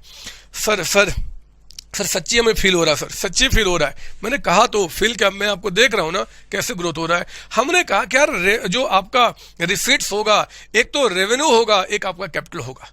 रेवेन्यू रिसीट्स का मतलब कि जो इनकम जो हम गुड्स बेच के सर्विसेज बेच के आता है उसका रेवेन्यू हो गया। आपने कोई मशीन बेच दिया, कोई बिल्डिंग बेच दिया, कोई एसेट्स बेच दिया, आपने कोई लोन ले लिया, वो सब कैपिटल रिसीट्स कहा जाएगा। बात समझ में आ गई? सर हाँ। तो आइए अब मैं और आगे बढ़ता हूं। क्या नोट अब कुछ बताना जरूरी है या आप समझ गए कि रेवेन्यू अगर एग्जाम में आ जाएगा, अगर कहता है भैया बताओ रेवेन्यू क्या होता है, right A short notes on revenue, तो आप इसके बारे में समझा देंगे रेवेन्यू। और कोई कहता है जरा बताओ एक्सपेंस क्या होता है, तो आप इसके बारे में समझा देना एक्सपेंस। मैं एक्सपेंस रेवेन्यू पे दोबारा आपके पास आऊंगा, आप चिंता नहीं करना। लेकिन आप कहो तो मैं आपको एक नोट यहाँ लिखा दूं। सर नहीं सर, ये तो समझ गए सर, आगे बढ़ो। चलो मैं कुछ और आगे बढ़ता हूँ, धीरे धीरे आपको बहुत आगे लेके जाने का मुझे मन कर रहा है, बहुत आगे। लीजिए मैं अब इससे आगे बढ़ता हूँ। 14 के बाद जरा आ जाओ 15 पॉइंट के पास। 15 जब बात आपको यहाँ पे एक्सपेंस और रेवेन्यू की उठी गई, तो उसी में 15th वर्ड लिखो। आपसे कोई पूछे बताओ जी आपका प्रॉफिट कितना हुआ, प्रॉफिट कह दो या फिर कह दो कि आपका इनकम कितना हुआ। कोई कह दे जरा बताओ प्रॉफिट कितना हुआ। मतलब आप जानते हो ना कि जो हम बिजनेस में अकाउंटिंग करते हैं, बिजनेस में जो अकाउंटिंग करते हैं मेरे बच्चे, वो अकाउंटिंग 1 वर्ष का होता है जनरली। सर क्यों ऐसा होता है वो आगे का विषय है, मैं आऊंगा उस पॉइंट पे। फिलहाल समझ लेना कि कोई भी बिजनेसमैन जब अकाउंट्स मेंटेन करता है, रिकॉर्डिंग करता है, तो वो जानना चाहता है कि हम 1 साल में कितना कमाए हैं, 1 साल में कितना कमाए हैं। और मेरे बच्चे उस 1 साल में हुए कमाई को पता करने के लिए वो आगे बढ़ता है। तो मान लो प्रॉफिट या इनकम अगर आपको जानना है कि हमारा 1 साल में कितना है, तो आप एक काम करना, रेवेन्यू का मतलब क्या जी, जो आपका इनकम है, रेवेन्यू रिसीट्स आपका, रेवेन्यू में क्या करना, आप अपने एक्सपेंसेज को मैनेज कर देना, एक्सपेंसेज को मैनेज कर देना, प्रॉफिट या इनकम आपका निकल के आ जाएगा। सुना मेरी बात यहाँ पे? कोई पूछे बताओ आपका प्रॉफिट या इनकम क्या होता है, तो कहना यार रेवेन्यू जो हमारा है, रेवेन्यू का मतलब क्या हुआ, आपका टोटल, जिसको मतलब एक सिंपल लैंग्वेज में हम इनकम कह सकते हैं। सर इनकम यहाँ पे लिखा है। एक्चुअली जब हम लेमन मतलब साधारण शब्दों में बात करते हैं बच्चे, साधारण शब्दों में, तो इसको हम इनकम कहते हैं। इनकम माइनस एक्सपेंस प्रॉफिट हो गया। लेकिन अकाउंट्स में प्रॉफिट इनकम एक साथ रखा गया, तो कोई बात नहीं, प्रॉफिट का मतलब हम इनकम मान लेंगे। ये कैसे निकाला जाएगा, तो हमारा रेवेन्यू जो हुआ, मतलब जिसको हमने revenue receipts minus revenue payment लिख दो यहाँ पे। प्रॉफिट इनकम का मतलब ये कह दो और कह दो क्या जी, रेवेन्यू आपका receipts, revenue receipts minus revenue payment, revenue payment. अगर प्रॉफिट आपको निकालना है तो रेवेन्यू मतलब जो आपका एक साल में कमाई हुआ और एक साल में जो आपका एक्सपेंस हुआ, कमाई में से एक्सपेंस को माइनस करके प्रॉफिट निकालते हैं। ध्यान रखना, प्रॉफिट को निकालते समय लिखो यहाँ पे नोट, लिखेंगे नोट यहाँ पे for calculating profit of the business. जब हम बिजनेस का प्रॉफिट निकालते हैं तो कॉमा देके वी डू नॉट कंसीडर, हम कंसीडर नहीं करते क्या जी, आपका capital receipts and capital payment यानी कि कैपिटल एक्सपेंडिचर। मेरे बच्चे, कैपिटल जो आपके कैपिटल एक्सपेंडिचर मतलब क्या जी, मशीन खरीदना, बिल्डिंग खरीदना, या फिर कैपिटल एसेट्स क्या उनको बेचना, ये कंसिडर नहीं किया जाता। जब आपको इनकम निकालना कि बिजनेस से कितना कमाया, ये देखो मेरा काम अगर ये इसका है, मेरा काम ये है, तो मुझसे कोई कहना जरा बताओ जी आपने प्रॉफिट कितना कमाया, तो मैं क्या करूंगा कि जो रेवेन्यू रिसिट्स मेरा है, मतलब जो इसको बेच के जो पैसा आ रहा है या आने वाला है, उसमें से जो इसके लिए मैंने पेमेंट किया उसको माइनस करूंगा, मेरा प्रॉफिट निकल के आ जाएगा। सर थोड़ा ठीक से समझाओगे? आओ ना, मैं इसको समझाने के लिए मैं थोड़ा सा आपको एक एग्जाम्पल कराता हूं। आओ जरा, मैं इसको समझाने के लिए एक एग्जाम्पल कराता हूं, आपको अच्छा लगेगा। लिखिए मेरे साथ यहाँ पे, हम लोग शुरू करते हैं धीरे धीरे करके, थोड़ा सा न्यूमेरिकल पार्ट इसको समझने के लिए। लिखिए मेरे साथ एग्जाम्पल नंबर 1, एग्जाम्पल, पॉइंट नहीं, एग्जाम्पल की बात कर रहा हूं इस प्रॉफिट को समझाने के लिए। कहता कि मान लो मैंने सेल ऑफ गुड्स किया, गुड्स मैंने बेचे, गुड्स मतलब जिस चीज में मैं डील कर रहा हूं वो कहता है कि 5 लाख रुपए का, 5 लाख रुपीज, और कहता है कि इन्हीं गुड्स को जो मैंने परचेज किया था, यानी कि परचेज ऑफ गुड्स, पर बच्चे जो गुड्स मैंने परचेज किया था वो 2,80,000 का था, 2,80,000 रुपए। बोलता कि बताओ कैलकुलेट, बताओ कैलकुलेट प्रॉफिट, आपका प्रॉफिट यहां पे कितना निकल के आया, ये पूछता है। तो आओ ना सॉल्यूशन में लिखना कि भैया अगर आपको प्रॉफिट निकालना है तो हमने कहा कि रेवेन्यू, देखो हमारा गुड्स को बेचना रेवेन्यू कहा जाता है ना, गुड्स को बेचना हम क्या करते हैं, आपको यहाँ पे रेवेन्यू कहते हैं। तो प्रॉफिट निकालने के लिए मैं क्या करूंगा, सेल जो हमने किया, सेल ऑफ गुड्स को अकाउंट्स में क्या बोलते हैं, सेल में से हम क्या करेंगे, परचेज ऑफ गुड्स, यानी कि परचेज को माइनस करेंगे। हम पिछली क्लास में पढ़ चुके हैं, सेल ऑफ गुड्स को हम यहाँ पे सेल कहते हैं, परचेज ऑफ गुड्स को परचेज कहते हैं। तो आप सेल जो 5 लाख का हुआ रेवेन्यू आपका, इसमें से एक्सपेंस जो 280 हुआ माइनस कर दो, आपका प्रॉफिट कितना निकल के आ गया, 2,20,000। हो गया काम आपका। बात समझ में आ रही है? सर हाँ, सर हाँ, और सर एग्जाम्पल कराओ ना। आप तो सर थ्योरी पढ़ा के हमें नींद लगा देते हो सर, कसम से जब आप पढ़ाते हो ना सर, इतनी नींद आती है कि मतलब क्या बताऊं मैं, मन करता है कि सर पानी लेके आपके ऊपर फेंक दूं। अरे मुझ पे क्यों फेंकोगे, अरे मुझे थोड़े नींद आ रही है, आपको आ रही है, अपने ऊपर फेंको ना, मुझ पे फेंकने की कोशिश नहीं करना, आपका ही कंप्यूटर खराब होगा, मोबाइल खराब होगा। आओ जरा मैं एग्जाम्पल कराता हूं, एग्जाम्पल नंबर 2, ये देखो आप। कहता है इसके बाद मान लो आपका कहता है यहां पे कैश सेल्स, कैश सेल्स का मतलब होता है, लिखो ब्रैकेट में, इसका मतलब होता है सेल ऑफ गुड्स। हम ये वर्ड यूज करते हैं बच्चे अकाउंट्स में, sale of goods on cash basis, मतलब जो बंदा आया और हमसे गुड्स लेके चला गया और पैसा दे दिया, कैश पे जो गुड्स बेचा, वो कहता है कि 3,80,000 है, 3,80,000 रुपए। कैश सेल्स का मतलब होता है कि sale of goods on cash basis. मेरे बच्चे इसका ये वर्ड अब आपको ध्यान देना होगा, इसका वर्ड आएगा अकाउंट्स में, आपको मजा आएगा। तो कोई बोलेगा कि यार कैश सेल्स का मतलब क्या होता है, बोलना यार गुड्स को हमने बेचा होगा कैश पे, गुड्स को बेचा होगा कैश पे, और ये अमाउंट 380 कहता है। फिर कहता है कि आपका जो क्रेडिट सेल्स हुआ है, क्रेडिट सेल्स, सर इसका मतलब क्या होता है, लिखो ब्रैकेट में, sale of goods on credit. Credit का मतलब होता है कर्ज पे, यानी कि हमने गुड्स बेच दिया है और पैसा अभी मिलेगा, अभी मिला नहीं है। ये मान लो कहता है कि 2,20,000 का अमाउंट है, 220 का अमाउंट। और बच्चे कैश पे जो गुड्स बेचा 380 का है, जो क्रेडिट पे गुड्स बेचा 220 का आपका है। फिर कहता है आपका यहां पे, फिर कहता है कि आपका जो परचेजेज है, परचेजेज वो कहता है आपका यहाँ पे इकट्ठा बता दिया परचेज आपका, मान लो 4 लाख का अमाउंट है, 4 लाख का अमाउंट, 4 लाख का अमाउंट। बोलता चला बताओ कि आपका प्रॉफिट कितना होगा। सोल्यूशन, प्रॉफिट आप निकाल रहे हैं।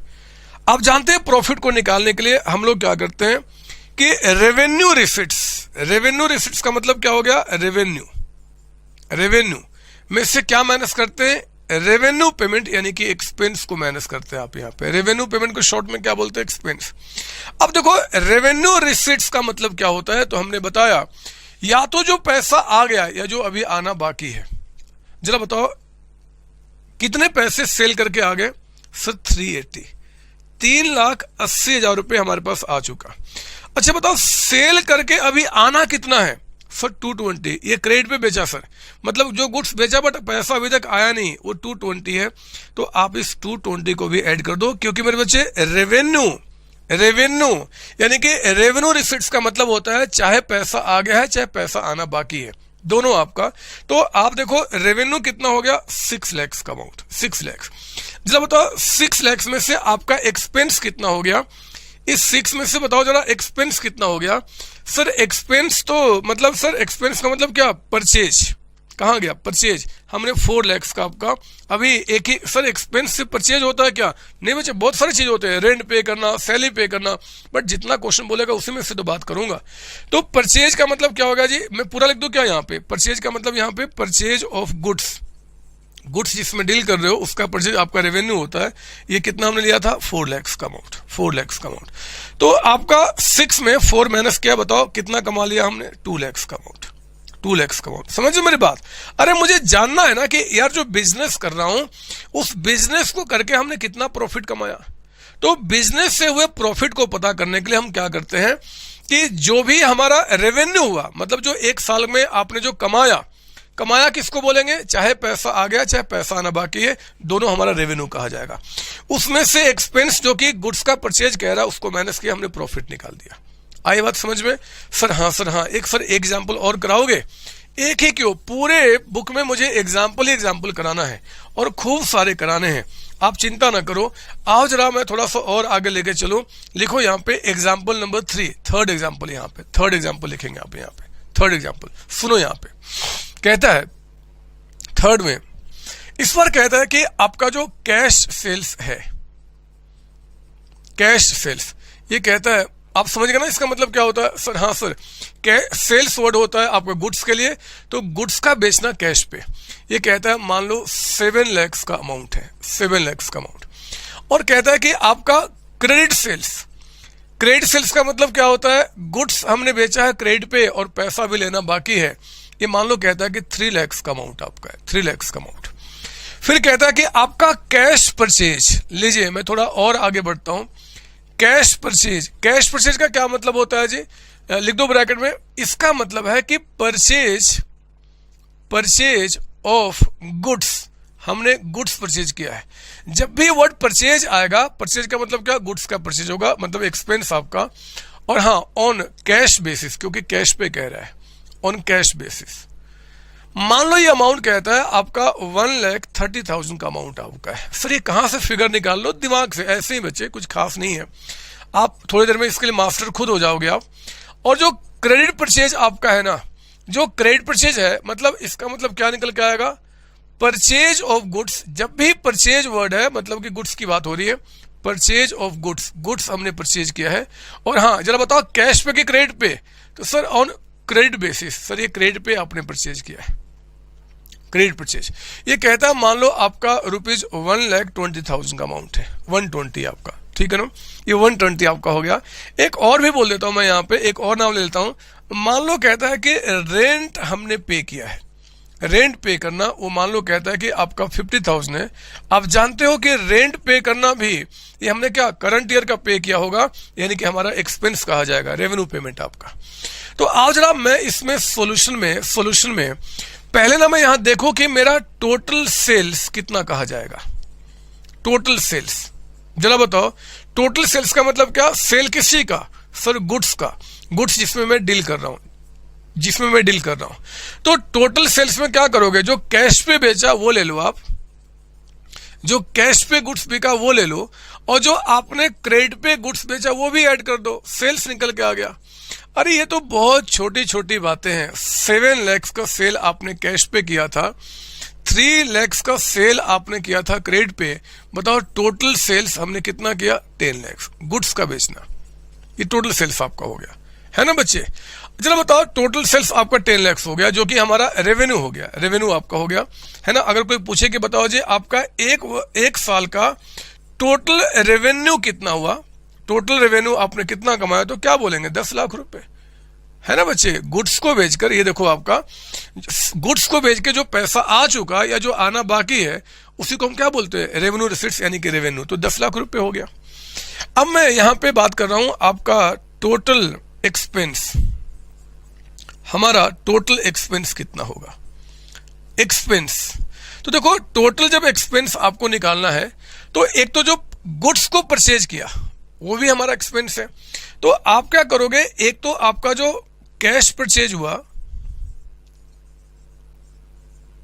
Cash purchase of goods, goods मतलब जो जिसमें आप डील कर रहे हो, कितने का किया हमने? 1,30,000, 130। अच्छा क्रेडिट पे क्या लिया? क्रेडिट परचेज, क्रेडिट परचेज जरा बताओ कितने का आपका हुआ है जी? ऑफ गुड्स, क्योंकि परचेज वर्ड जब भी यूज किया जाएगा तो गुड्स के लिए होगा। वो कहता है कि 1,20,000, 120 आपका, 120। तो जरा बताओ आपका टोटल परचेज कितना हो गया? Total purchase, sir total purchase जो आपका हो गया ये हमारा निकल के आ गया कितना? 2,50,000, 250, है ना बच्चे, दोनों मिला के। और जो हमने रेंट पे किया वो भी हमारा एक्सपेंस ही तो है। जब हम बात करें कि टोटल हमारा एक्सपेंस कितना हुआ, एक्सपेंस मतलब क्या? Revenue payment. तो रेवेन्यू पेमेंट का मतलब कहा था जो पे कर चुका हूं या पे करना बाकी है, बस करंट ईयर का होना चाहिए, करंट ईयर का। तो फिर बच्चे ये 2.5 लाख में आपने क्या करना है कि जो रेंट आपने पे किया है, रेंट पेड, आप उसको भी ऐड कर दो। कितना हो गया आपका? 50,000, 50,000, यानी कि आपका 3 लाख गुड्स के नाम पे खर्चे कितने बुक किए गए? 250, रेंट कितना? 53 लाख। ये हो गया आपका क्या जी? इस 3 को क्या बोलेंगे जरा बताइए सर? ये 3 लाख जो है यही हमारा हो गया आपका टोटल एक्सपेंस। यहां लिखा था ना, दोबारा लिख दो यहां पे, इसी को हम क्या बोलेंगे? टोटल एक्सपेंस, एक्सपेंस कह दो, ठीक है ना।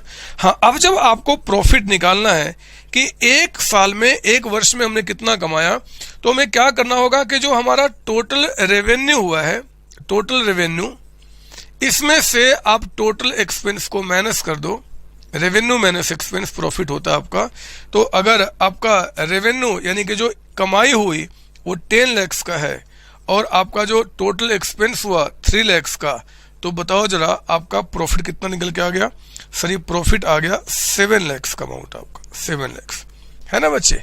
तो आपको ना वर्ड पे मास्टरी करना पड़ेगा, वर्ड पे मास्टरी करना पड़ेगा। हमने कहा कि आपका जब भी हमें प्रॉफिट निकालना है तो एक वर्ष में जो हमने कमाया, और कमाने का मतलब क्या है? जिस चीज में डील कर रहा हूं, जिस चीज में डील कर रहा हूं, इससे जुड़े हुए सारे एक्सपेंस और सारे रेवेन्यू को हमें इकट्ठा करना होगा। हमें जितना रेवेन्यू आया उसमें से जितने एक्सपेंस हो गए माइनस करो, प्रॉफिट निकल के आ जाएगा। उसी प्रॉफिट की यहाँ पे बात कर रहे हैं। आई बात समझ में? सर हाँ, सर हाँ, लेकिन सर एक एग्जाम्पल और कराओगे ना सर, बहुत मजा आएगा सर, सच्ची बता रहे सर, सच्ची बता रहे। लो फिर इसको मैं मिटाता हूं और एक एग्जाम्पल और मैं आपको यहाँ पे दिखाता हूं, एक एग्जाम्पल और दिखाता हूं। लो मैं इसको मिटाता हूं और एक एग्जाम्पल मैं और आपको दिखाता हूं। आइए जरा यहाँ पे आपका एग्जाम्पल नंबर 4th, ध्यान सुनना। इस बार थोड़ा सा मैं आपको कंफ्यूज करूंगा।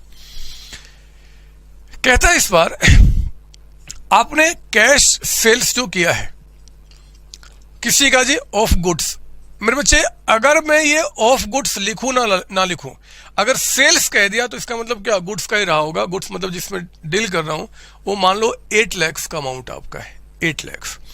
और फिर कहता है कि जो हमने क्रेडिट सेल किया है, क्रेडिट सेल साथ साथ लिखेंगे आप, ये भी मतलब क्या? किसका? ऑफ गुड्स, गुड्स यानी कि जिसमें हम डील कर रहे हैं उसको हमने बेचा है जी। यहाँ पे कहता है कि 4 लाख रुपीज में आपका, 4 लाख में।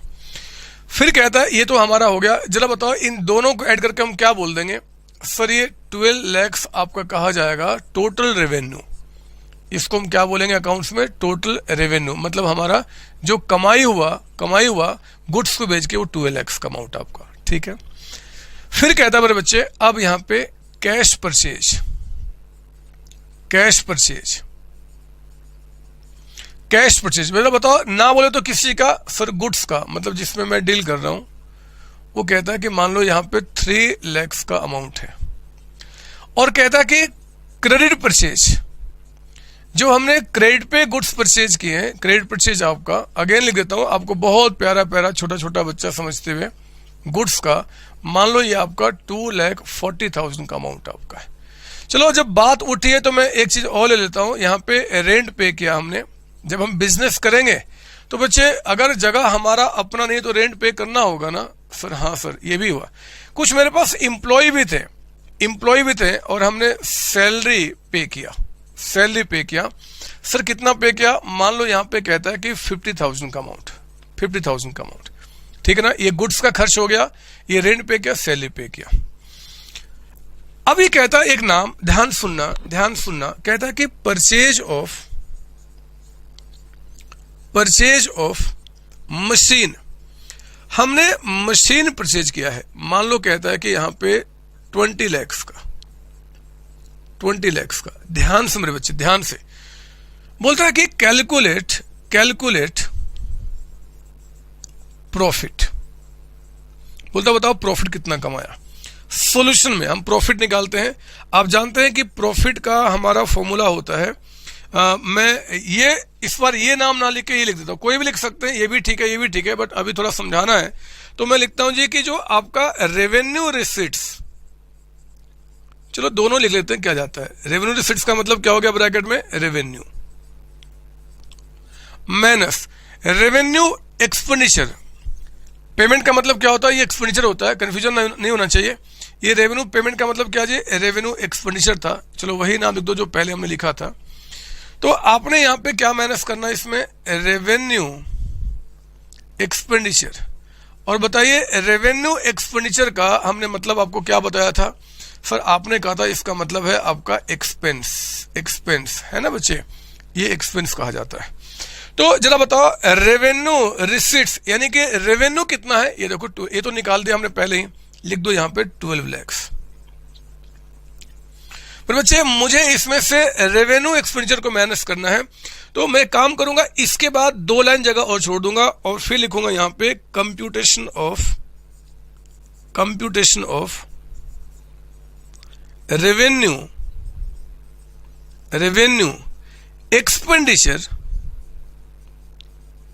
एक्सपेंडिचर मतलब हम क्या बोलना चाहते हैं यहां पे, एक्सपेंस।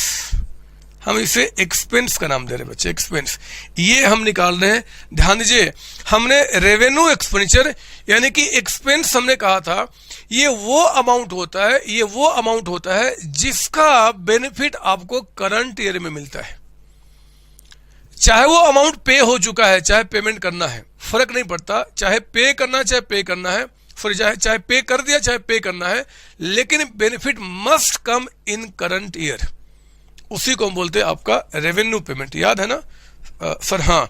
तो जरा बताओ कौन कौन सा, सर ये जो गुड्स का परचेज हुआ वो तो इस साल के लिए परचेज किया गया होगा, ये तो सर रेवेन्यू होगा ही होगा। तो रेवेन्यू में एक लिखो यहां पे कैश परचेज, ध्यान से लॉजिकली हम बात करेंगे।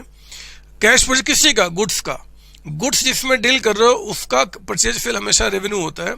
फिर आपने क्या लिया, क्रेडिट परचेज, साथ साथ लिख रहे हैं आप यहां पे, साथ साथ लिखना आपको क्रेडिट परचेज ऑफ गुड्स। आप बड़े हो रहे हैं इसलिए नहीं कि पहले मैं लिखूंगा फिर बाद में आप साथ साथ लिखना है। तो जरा बताओ कैश परचेज कितने का हुआ सर, 3 लाख का, एक तो ये चला गया। कैश क्रेडिट परचेज कितने का हुआ जी, 240 का, लिखो यहां पे ये 240 हो गया, 240। अच्छा रेंट पे किया, जरा बताओ रेंट जो पे किया वो इस साल का कि अगले साल का, सर इस साल का पे किया होगा, ऑब्वियस बात है सर, ये भी आपको नहीं आता। नहीं बच्चे रेंट अगले साल का भी हो सकता है, बट कोई बात नहीं, ना बोले तो हम क्या मानेंगे, करंट ईयर का 1,50,000 रुपए। सैलरी आपने पे किया, वो भी तो हमारा रेवेन्यू एक्सपेंडिचर है, इस साल के लिए पे किया। तो सैलरी हमने कितना पे किया आपका यहाँ पे 50,000, ये लिखो हमने 50,000, ठीक है। गुड्स का भी हो गया परचेज, क्रेडिट भी हो गया, रेंट। अच्छा बताओ मशीन जो हमने परचेज किया, मशीन जो परचेज किया, अब बताओ मशीन का बेनिफिट सिर्फ करंट ईयर में मिलेगा क्या, या आगे आने वाले वर्षों में भी मिलेगा? सर इसका बेनिफिट आगे भी मिलेगा, मेरे बच्चे ये रेवेन्यू एक्सपेंडिचर नहीं है। सुनो मेरी बात, रेवेन्यू एक्सपेंडिचर का मतलब होता है कि जिसका बेनिफिट करंट ईयर में मिलेगा उसको बोलते हैं रेवेन्यू, क्योंकि मशीन जो है ये आगे आने वाले वर्षों में भी बेनिफिट देगा, इसलिए ये आपका रेवेन्यू एक्सपेंडिचर नहीं कहा जाएगा। क्वेश्चन में ये सिर्फ और सिर्फ आपको कंफ्यूज करने के लिए मैंने डाला था कि आप बातें समझ रहे हैं कि नहीं समझ रहे हैं। तो बस हो गया, रेवेन्यू आपका कितना 3,2,5,6,740 7,40,000 का अमाउंट आपका 740। देख रहे हो क्या बोला था, जब प्रॉफिट को निकालते हैं तो कैपिटल रिसीट्स और कैपिटल एक्सपेंडिचर को हम कंसीडर नहीं करते। सर क्यों नहीं करते उसको? उसका भी रीजन है, हर एक वर्ड का रीजन है, मैं आपको सभी रीजन दूंगा, बस थोड़ा समय तो वेट करो। ऐसा थोड़ा ही होता है कि आपको मैं सीधे समुद्र में फेंक दो कि लो तैरना शुरू कर दो, नहीं तैरने आएगा, पहले तैरना मुझे सिखाना पड़ेगा, धीरे धीरे करके। थोड़ी सी गलतियां होंगी, थोड़ी सी सही होंगी, लेकिन एक बार जिस दिन आपने तैरना सीख लिया उस दिन एक समुद्र क्या आप 10 समुद्र भी पार कर सकते हो। हम उसी की तैयारी कर रहे हैं बच्चे, इसलिए आप परेशान ना हो और लिखो जरा, बताओ कितना हो गया 740 का अमाउंट। ये हमारा टोटल एक्सपेंस हो गया, यानी कि आप इसमें 740 के अमाउंट को आप यहाँ पे माइनस कर दो। जरा बताओ 12 में 740 गया तो कितना बच गया? सर ये 4,60,000। तो मेरे बच्चे प्रॉफिट जो आपका आ गया 4,60,000। हो गई बात, यहाँ पे बात हो गई। तो यही तो बात मैं कहना चाहता हूँ, यही बात करना चाहता हूँ। जरा बताओ कौन सी खास बात है कि आप यहाँ पे नहीं समझ पाओगे? सर ठीक है, और भी कुछ है? हाँ बच्चे, एक पॉइंट के साथ मैं आज क्लास को एंड करूंगा, एक पॉइंट के साथ क्लास को खत्म करूंगा। 14th के बाद आप लिखो जरा 15th पॉइंट आपका, 14th नहीं, कितना 15th हो गया ना प्रॉफिट के बारे में सर। हाँ, तो अब लिखो यहाँ पे 16th पॉइंट आपका, लिखेंगे आप मेरे साथ यहाँ पे 16th पॉइंट। आपको बताऊं 16th पॉइंट में क्या है आपका, लिखो यहाँ पे, आओ जरा मेरे साथ। 16th पॉइंट में आप लिखेंगे मेरे साथ यहाँ पे लॉस क्या होता है? अरे प्रॉफिट का उल्टा लॉस होगा, गलत बोल रहा हूं। एक सामान को लिखना बंद करेंगे, अगर मैं सेल करता हूं 50 में, मान लो मार्कर जो है जिसमें मैं डील कर रहा हूं इसको 50 में बेचा और इसको परचेज किया था मान लो 40 में, तो 10 रुपीज कमाया, ये मेरा प्रॉफिट हो गया। प्रॉफिट का मतलब क्या? सेल में अगर मैं एक्सपेंस मतलब इनकम में रेवेन्यू में एक्सपेंस को माइनस करो तो प्रॉफिट निकल के आ जाएगा। लॉस का मतलब क्या? लॉस का मतलब उल्टा, मतलब जो सामान हमने मान लो 50 में बेचा उसको बनाया था 70 में। ये भी तो हो सकता है सर, ऐसे कैसे हो सकता है सर कि आप कोई सामान 70 में बनाओगे और 50 में बेचोगे? बच्चे क्या बताओ, अभी अब छोटे छोटे बच्चे हैं, आप जब थोड़े आगे बढ़ जाओ बिजनेस में, भगवान ना ऐसे कभी नौबत आए, लेकिन ऐसा होता है कि हमने कोई सामान 70 में बनाया था लेकिन वो कस्टमर ने डिमांड किया ही नहीं, अब हमें किसी भी हालत मार्केट डाउन हो गया, प्राइस फॉल हो गया, बहुत रीजन होता है। तो उस केस में जरा बताओ 70 में बनाकर अगर 50 में बेचा तो कमाया या फिर गवाया? प्रॉफिट हुआ कि लॉस हुआ? सर लॉस हो गया, फिर तो सर लॉस हो गया, और कितने का? 20 का। तो ठीक है, जब लॉस की बात की जाएगी ना बच्चे, तो आपका क्या होगा यहाँ पे? लॉस का मतलब होता है कि आप यहाँ पे लिखो डैश देके, इट इज नेगेटिव प्रॉफिट का मतलब क्या? लॉस होना, प्रॉफिट नेगेटिव हो जाना, कम हो जाना, मतलब लॉस में चला जाना। लॉस कैसे निकालेंगे आप यहाँ पे? तो देखो जरा, प्रॉफिट कैसे निकला था?